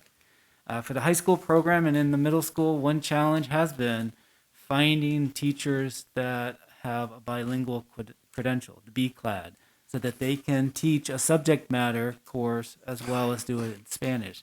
It's extremely difficult to find. So that has been a challenge at the middle school level, and it's a challenge at the high school level. We still have that aspiration, and so whenever we have a vacancy, we've been looking for those candidates. But that is a challenge, and I want to acknowledge that. We don't have that at the high school level right now for our students. Scheduling and staffing is another component. We'll talk about that in January, of making sure as we assess the students, putting them in the class. So we're not going to create a separate dual immersion class. And I know there's a disagreement on this. We're never going to do a separate dual immersion class. It was going to be either AP Spanish. We talked about Spanish 4 potentially. There's been challenges in the past of having enough students in Spanish 4. That's why we were talking about Spanish 3. So there's a lot more details, and I want to make sure we have the setting so we can have these conversations, and that will be happening in January. Ms. Stenberg and Ms. Dyson, thank you for coming down, talking about the Destiny Education Project. It's great to hear about a donation to help continue to diversify our books. That's something that the board and staff, we've set as a goal for fundraising, so we welcome all of our partners. It's great to hear about the alignment with Burbank Arts Education Foundation. The specific agenda questions around the study session, that's something we'll be working with the board president and vice president to develop what that agenda will look like. But that is a conversation and that the board wants to have around foundation partners. Ms. Cusimano, thank you for coming forward. It was very nice to meet with you, have the conversation today with Dr. Paramo. It's clear that I apologize. I didn't realize we left that meeting at that place. So I thought we were talking about next steps and moving forward. We shared information with the board. If it's different than what we shared with me, I'm sure the board will talk about the concerns. If it's the same, we started talking about the plan of action and the next steps at Burbank High. So Dr. Paramo and I will continue to work with you all at the school site to address those concerns. Mr. Schwashman, thank you for your ideas around food waste. One thing that has been a challenge through COVID is that we had to stop our share tables. And this is where students can place excess food they don't want to eat and others can take those. The COVID restrictions are been lifted that we're able to start bringing back those share tables. So that's an immediate action and would love your involvement at John Burroughs High School and working with Ms. Kukta and the food services team as we bring those back. But in addition, I also want to open an invitation that we're going to be starting a sustainability committee in January. And one of the topics that's already been proposed is around food waste. And so there's going to be a lot more analysis on that. There are some restrictions now, but we want to be able to be creative with that and talk about what else we can do. And I know our food service staff and Ms. Kukta are excited to explore those options and get feedback as the sustainability committee. So I'd welcome your participation and your ideas, and you can connect directly with Ms. Kukta to share those. So again, thank you all to the public comments this evening. Thank you, Dr. Hill. Board member comments and responses? You got the next meeting. Thank you, President Tabbitt. Thank you to all of our speakers for coming out tonight. It was mentioned before, and I'll start first off discussing the structure of our board meetings. We did make a change starting at the last meeting. We felt it was necessary to try and streamline our meetings to have the ability to have people hear the business of the board. Some people think that's not important. I think hearing the significant discussion on our budget tonight is very important to a lot of people that live in this city. Having said that, we are still, we still have worked in multiple comment periods so that people can comment on agendized action items, can comment, earlier if there's a closed session item. And we hope to continue this streamlining. I understand and thank you for the students who've managed to stay. As I mentioned in a previous comment earlier this evening, no structure is perfect for everyone. When we had comments earlier, we used to have people saying, I can't get there. And, when you have your meeting starting at 7, I'm still dealing with my family. I'm trying to do dinners and help with homework. I can't do it. So it's never going to be perfect, but we are hoping to have meetings that are, that are efficient, that we get to the business of the meeting and still provide opportunity for public comment. To all of our speakers on the dual immersion program, the program was implemented long before I was actually on the board, so I won't comment on what promises may have been made by board members at that time. As a parent in the district, I tried to follow what was going on, but I will say I didn't. My students were already much further along than that and weren't going to be involved, so I probably didn't, follow it quite as much. Dr. Hill just, I know there's, been the parent meetings and there are more scheduled. We do feel it's an important program. We want to see it continue. We want to see it flourish. Having said that, there are obstacles. Dr. Hill mentioned trying to find teachers who are bilingual, who are able to teach in multiple languages. Having enough students who can be enrolled in those classes. That it's difficult to have. As we were talking in our budget meeting earlier, and with 30.5 on class sizes, if we have classes that have very minimal enrollment in them, which would be partly the case. So we're trying to work through that, and I hope our administration, I know they will continue to try and work with you, with your students, with your parents, to try and find a proper pathway forward for your students that gives them the opportunity to use the knowledge they've already acquired through their elementary and middle school years and improve on that and keep moving forward. It's a situation we will continue to monitor, and hopefully we'll be able to find something that is working for your students going forward. That's certainly our hope. And I apologize for not responding to emails. It's something we've talked about communication many times at our meetings, and I will fault myself. I won't speak for other board members. I know that's an area that I have found myself not always being as efficient as I should be. And there are times when at least acknowledging the email, even if I don't have an answer for you, would be better. And that was one of the instances I didn't. So I apologize for that. And I don't have an answer for you right now, as a definitive answer. Doesn't mean we're not going to keep working on for a solution. It's something that can work within the structure that we have, but still works to help your students improve. But communication is something we can all work on, and I'm certainly no exception.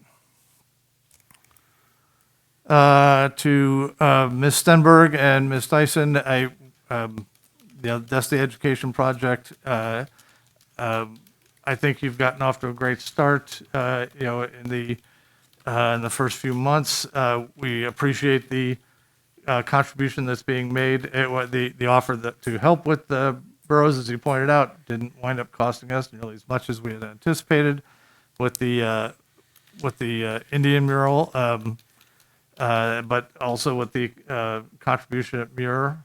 The fundraising committee will, the study session, once we've got schedules, we'll be able to provide more information on that. But certainly, we want to work with all our district partners and the foundations that are out there willing and ready to assist in our district. And you've certainly, made that clear that you are, and you're not, you're ready for action. You're ready to move forward. And Ms. Stenberg, I appreciate, as you pointed out, everything doesn't have to necessarily be tied to money. There are, non-monetary changes that we can also be talking about and should be talking about and will continue to be talking about. Stephanie's presentation, talked about a lot of that. And we know your foundation has already pledged to be there and continue. And I agree, change won't come unless we are working together and practicing together. And I think that's a great way to look at it. So thank you. Ms. Cusimano, the BHS chair, that's probably not something we can discuss here, but thank you for the information. And we will keep, I know the superintendent and Dr. Paramo have already been discussing this matter and with your groups, and we'll continue to, and we'll review this information as well. Mr. Schlossman, Aaron Schlossman, thank you. Thank you for your working at the Burroughs Cafeteria. I think it's great. I agree, wasted food is an issue. As it's been, as the superintendent pointed out, we did have sharing tables for a long time. I know there can be issues with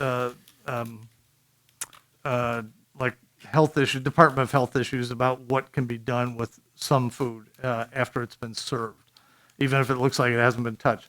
But that doesn't mean we don't have the conversation about where are those guidelines and what can we do and what can we, and is there a way, and even if that isn't used, is there a way to start composting rather than just throwing it away, making some kind of useful, finding some kind of use for it. So thank you for bringing that forward. I think it's a great idea. And, and again, something that, definitely food services, I think we'll have a good discussion about that.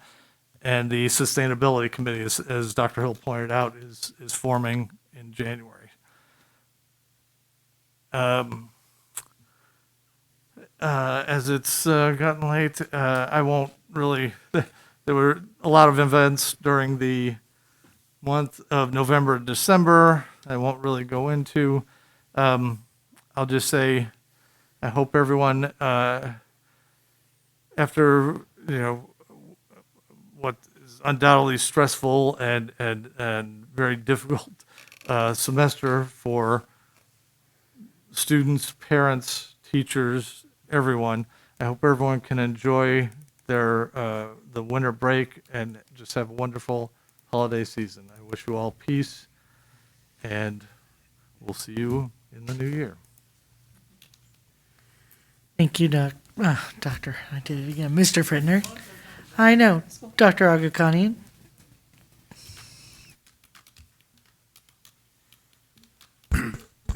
Thank you, Madam President. So regarding the dual immersion, I grew up in a system that it was dual immersion. So I've shared this before. I speak on 4 languages, but some of them got rusty because if you don't speak the second or third language, you just forget about it. But it's like riding a bicycle. I know my colleague mentioned this earlier, but this was before my times, but I've said it a couple of times, and some people actually have criticized me for emphasizing too much on the fact that our students should learn a second language. It's mandatory. I mean, to me, I tell my students in my classes, you should travel, go to another country, Mandarin or Spanish, and so I agree with you. I was not aware that the promise was made and hasn't continued, but I just want to let you know how supportive I am, and I hope that we can come with some kind of a solution to continue these programs, because it is the future of education. It is the reality of it. I sometimes joke about this, but I tell sometimes my students, I said, and these are business students, in either an MBA level or undergrad, said all of you eventually work for Amazon, whether you like it or not. But I always tell people also how global we are and how you should speak a second or third language, right? So I appreciate, and to the young speakers, you did wonderful, and your Spanish was, So just keep us in a loop, keep me in a loop, and I hope that we can continue. I know some neighboring districts even have, language academies now, so we should look at the options. As far as Ms. Cusimano, I have to read this. Thank you for the nice package, and then to our friend Mr. Aaron Schlossman. I really like your suggestion,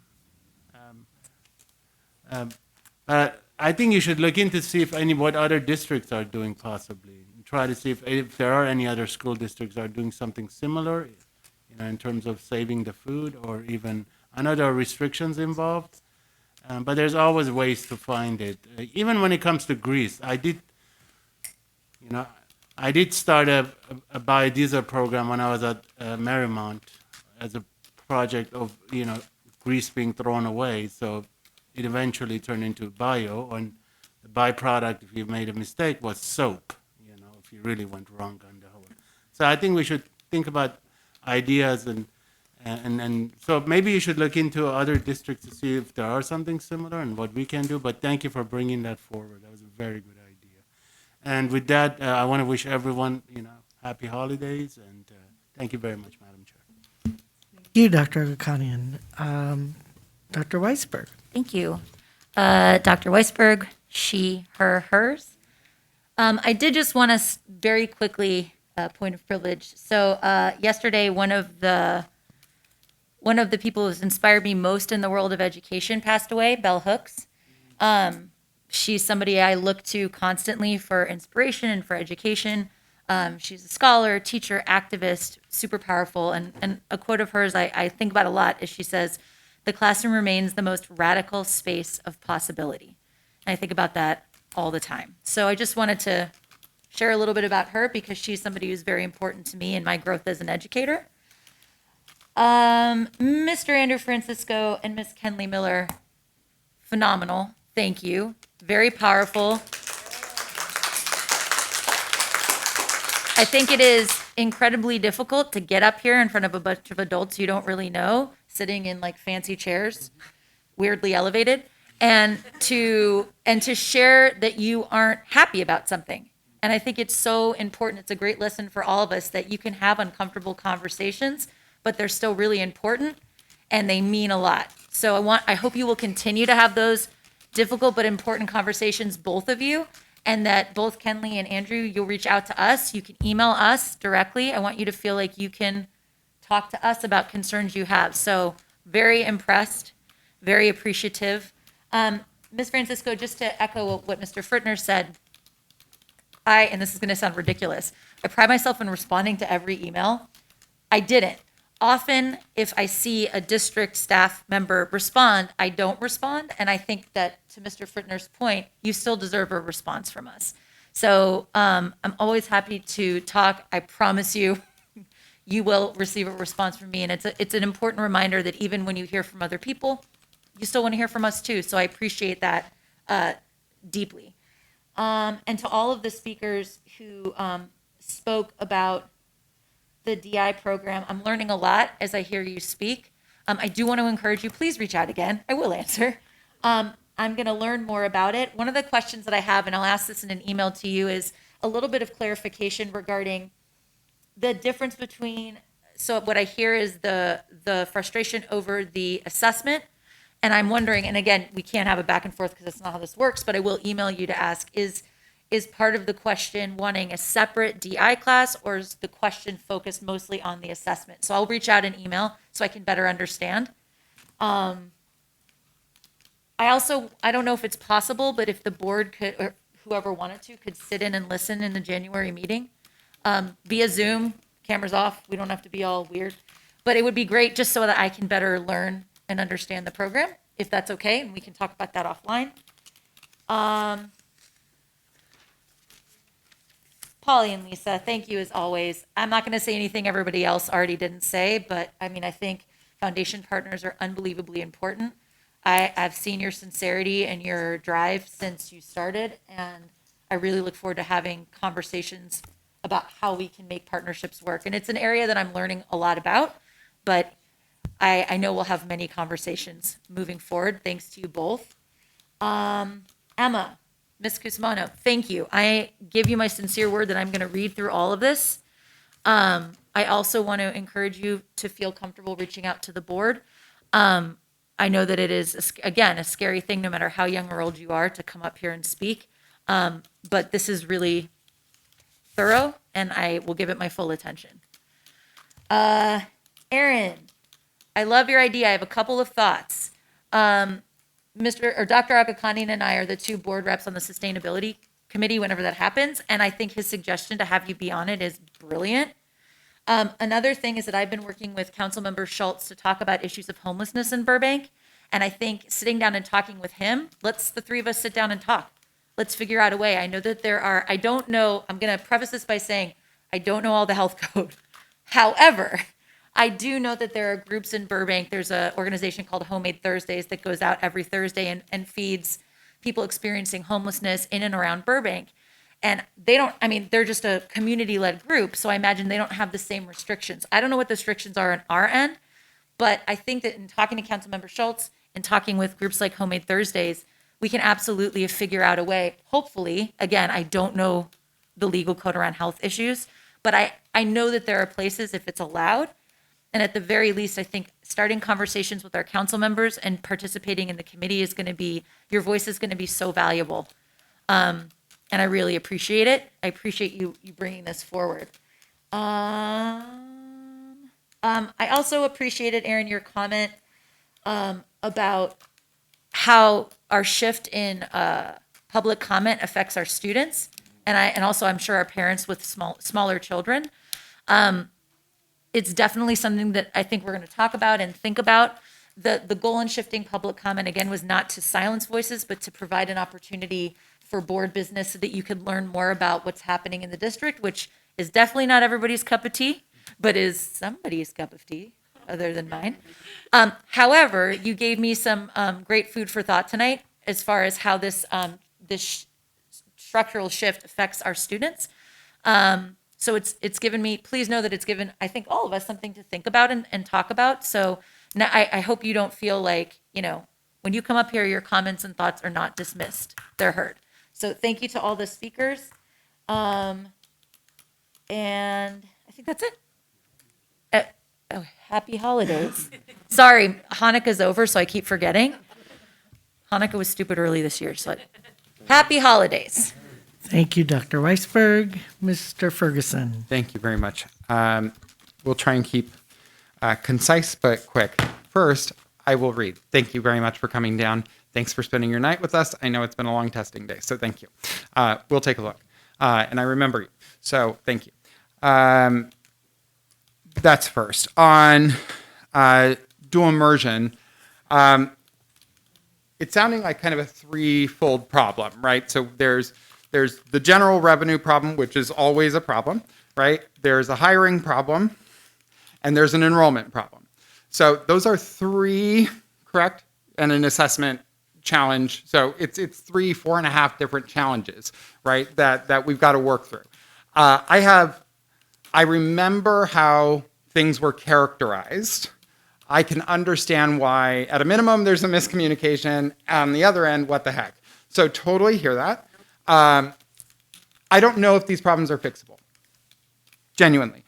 So being upfront, as students asked us to be. Having said that, I do think that as we move through our budget process, right, if one of these problems begins to fall and we can find a pathway to offer, I think that's where staff is at naturally.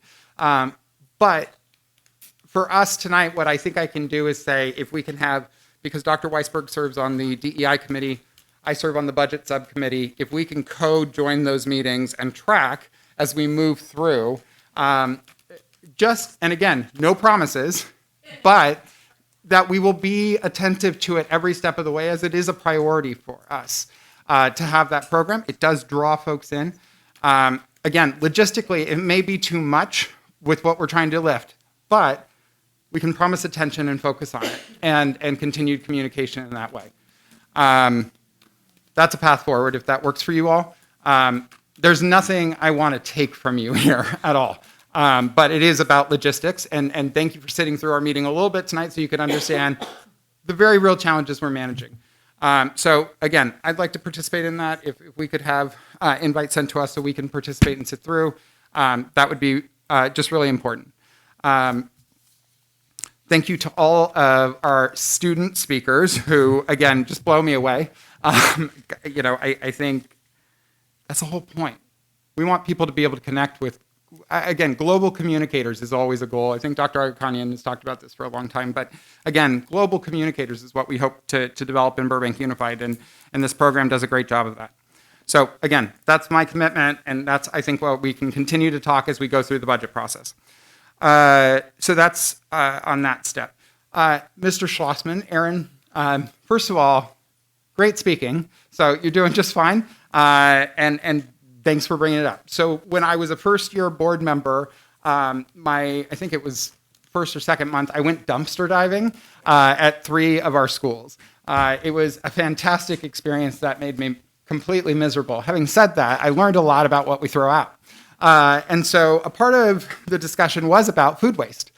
And at that time, at least the clarification that I got was that as a part of the federal subsidies that the USDA offers schools for food, there at that time was a contingency that you couldn't give that food then away.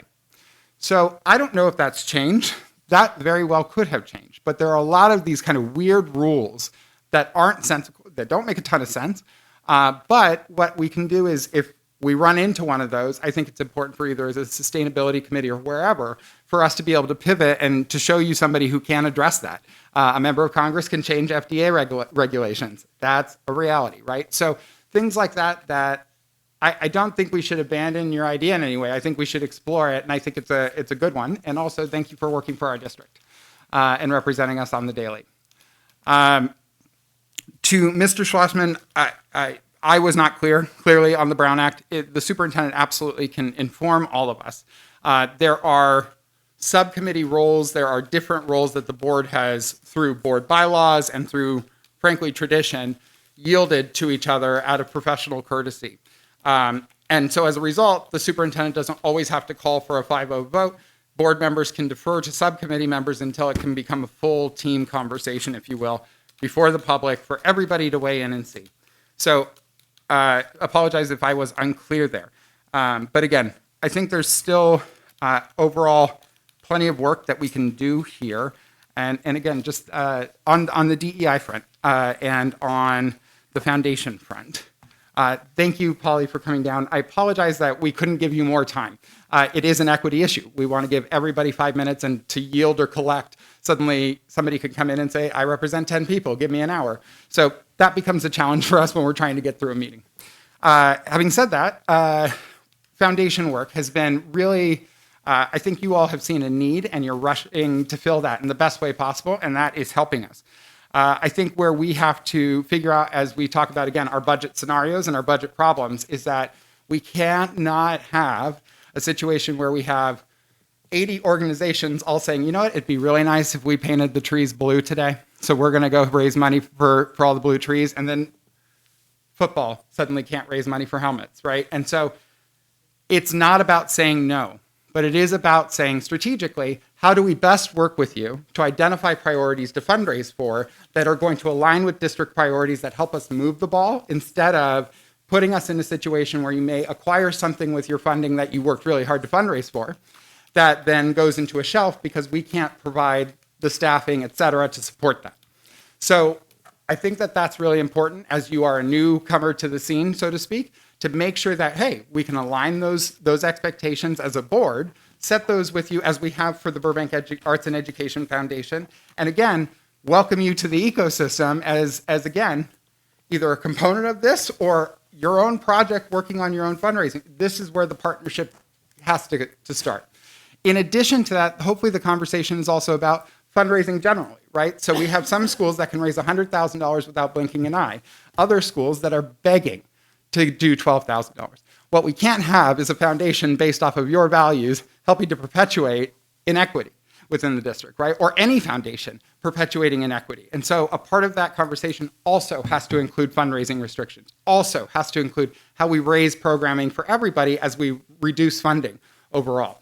So these are challenging, but I promise you the conversation is, again, how do we bring you in? How do we take your mission and either align it to what's existing or figure out how best you can be the most effective with the dollars that you are raising on behalf of the students of this district. So good conversation ahead. Happy to continue to talk either offline or in person, at least, so if any of that wasn't clear, we can continue to engage.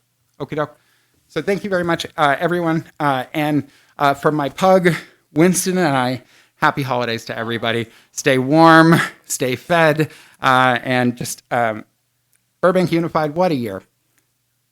Thank you. Thank you. Okay, My turn finally, right? Thank you to all my colleagues and their comments. Mr. Schlossman, I'm going to start with you this time. First of all, thank you for the information that a citizen can give a citation. I didn't know that. And I imagine, yes, watch out now. No. I imagine that it would be difficult for a staff member to see, in your example, a person in a car burning it, what do we call those? Burnouts, whatever. They have, yes. I'm going to forget that line. Let me go back to I'll forget that. We can talk about that offline. But permit kids. You said something that is really incorrect. Permit kids bring in the same amount of money that any kid does. Any child who's, as we put it, their bottoms are in a seat, we get money for. It's my turn. But you're misquoting me. Okay. We get paid for kids who are in seats, and it's the same amount whether they live in this community or live in the next community and come here on a permit. It's the exact same amount. When there's a parcel tax or a bond, yes, everybody in that community pays for it, but it goes for the good of all the kids, not just some of them. So I just want to be clear on that for the rest of the community who may be listening and may have misinterpreted you as I did. Okay, Aaron Schlossman. My colleagues have all stated things about your idea for food waste, and you're right. I have no idea about the laws and the governing rules over how to share food, but I certainly think it's something we can learn and discover. And I also think there's plenty of organizations in this town that would love to be able to partner with us. I'm including you in this, Aaron, on what we could do with the excess food. Burbank Temporary Aid, Burbank Coordinating Council, all of those folks may have answers. And I'm just wondering that if there's not regulations, then why haven't we been down this road before? So it may be that the regulations are stopping us. So just bear that in mind, but certainly great questions to ask. Oh, well, there you go. Google's a wonderful thing. Dr. Weisberg Googled it, and there's some information that we can share. I know. Right. There we go. Ms. Cusimano, Emma, thank you for coming down and preparing information for all of us. Obviously, all of us are concerned and are being thoughtful about how things are being looked at and handled, and I'm sure that something will come of what you've brought to us tonight. So thank you for that.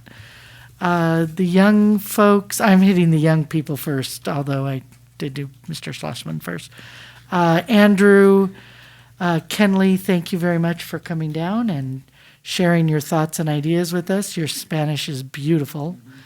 Well done. Including, which I appreciate, not that I'm a Spanish speaker, but I know enough that if I know the topic, I can follow along with what you're saying. And having worked in a community as a teacher with a large Hispanic population, your accents are beautiful. So not just your syntax, but how you speak also is well done. So thank you for that. Also, my father was the only child out of 8 who did not speak Spanish, just because of his, in line. So And I greatly regret that everybody else in the family could speak Spanish, but my father, and therefore that meant I didn't get that either. So, yes, there's still time.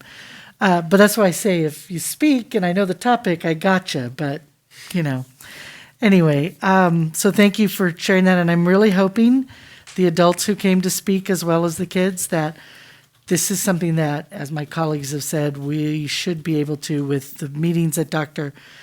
Hill has presented, should hopefully be able to work through. So, and again, I also apologize for not answering letters.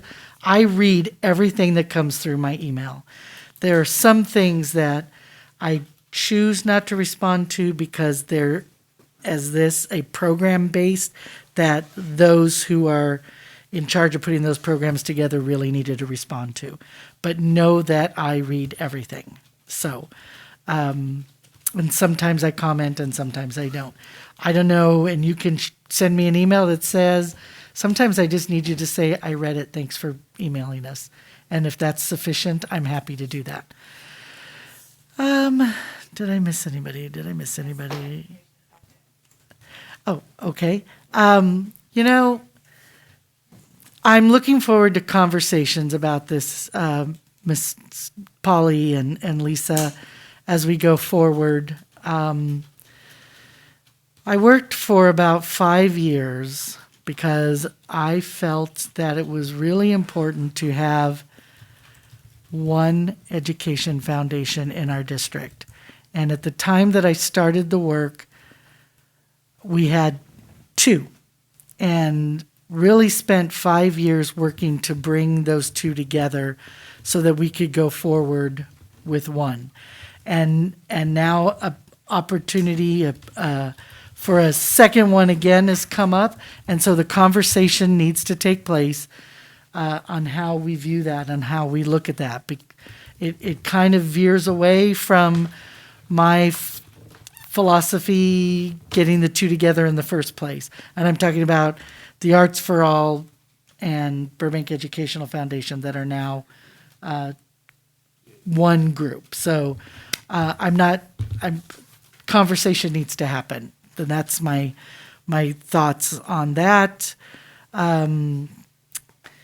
What else? Did I hit everybody else? I think I did. Thank you for coming tonight. Thank you for supporting this reorganization meeting, which I know can go a little bit longer because that takes time. And thank you to everyone else, and happy holidays. Okay, and I think, wait, I need to find my agenda and make sure that we are, yes, so tonight's meeting is adjourned at 10:40, fine, in memory of Edgar Ariana.